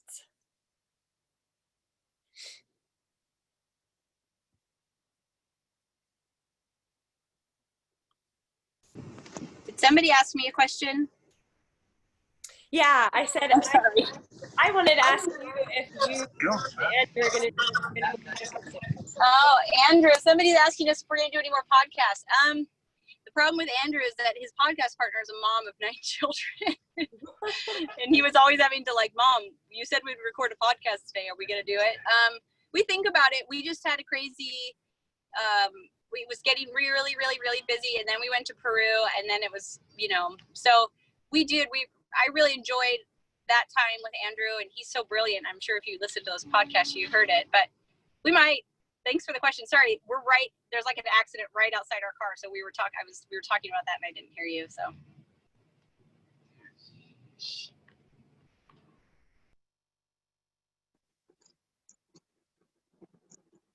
All right, thank you. Well, I hope everyone's okay in the accident. That's kind of scary. It was just a little fender bender, and then a truck driver had to tell them look, you don't exchange information in the middle of the freeway. You need to pull over to the side because we're all just sitting here, and they're just chit-chatting, and it was this. I couldn't even see any damage to their cars, but anyways, we're fine. But that's why I didn't hear the question. I just heard podcast, and I'm oh, that might have been for me. Okay, perfect. Good job. All right, anybody else? All right, well, thank you everyone for joining us today. And Lori has graciously offered to have weekly Zoom meetings if anyone is interested in doing that. So that will still be next Friday then, Lori, and you can let me know and I will be happy to share that. And we will let you know if we do a Facebook page, or yeah, that's what it is, a page, and invite you to that if you are interested. And keep watching North and South and you'll be inspired. And we did record this 3.5 hour meeting, so if you want to refresh, we'll have that. Okay. And I have to say, I fully expected it to be this long. I apologize for those who didn't, but I thought these women are powerful women and they are going to share their message, and I'm so grateful. So I don't regret it at all. It's wonderful, and I think everyone learned something and was inspired. So it's great. We all needed it. So thank you very much for spending the time with us. And thank you, Knorpp family, for putting up with us and letting us have your mom for a while. Thank you so much. I actually love sharing my thoughts. I feel like I learn a lot when I talk, and it's been a while because of the lockdown and things. And so I've had a lot of these things on my mind. So thank you for letting me articulate them here on the podcast or the Zoom. You're welcome. Thank you very much. All right, everyone have a fabulous day. Be safe and and be blessed. We'll see you Thank later. you.